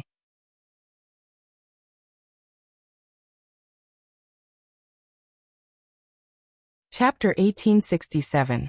After dinner, Yu played with Li Jianyue for a while before heading home with Li Jinnan. When she got home, Yu realized how monotonous her house was. She let out a long sigh, rubbed her belly and said, "There are still a few months left. Baby, mommy is so bored." Li Jinnan stepped forward and wrapped his arms around her waist. "Why would I? I'll accompany you." "If you're busy all day." "Oh right, I'm going for a prenatal checkup tomorrow." "Well, I'll tell my assistant that I won't be going to the office tomorrow. Let's accompany the baby for the checkup." Li Jinnan's voice was low and sexy. She smiled and tugged at his sleeve. "I'm going to take a shower. Want to join me?" Li Jinnan was speechless. Yi Qianqian had hot pot with Shenjilia, and then went to an arcade to relax for a while before heading to the hotel near the office to check in. After taking a shower and changing into a fresh set of clothes, Yi Qianqian lay in bed and waited for Shenjilia to return from his shower. She couldn't help but take out her phone and open the remote surveillance video. Yi Qianqian rewound the video and watched it from the moment they left the house. She fast-forwarded all the way, but there was no sign of anyone. Yi Qianqian was merely watching out of boredom. It was one thing to be worried, but on second thought, she didn't seem to be a threat. Apart from a ridiculously tall nose and a face full of acne, there seemed to be nothing noteworthy about that person's face. However, just these two characteristics were already extremely rare. Yi Qianqian flipped through the pages and yawned in boredom. He was sleepy. Yi Qianqian had slept too late the night before, and had woken up too early that morning.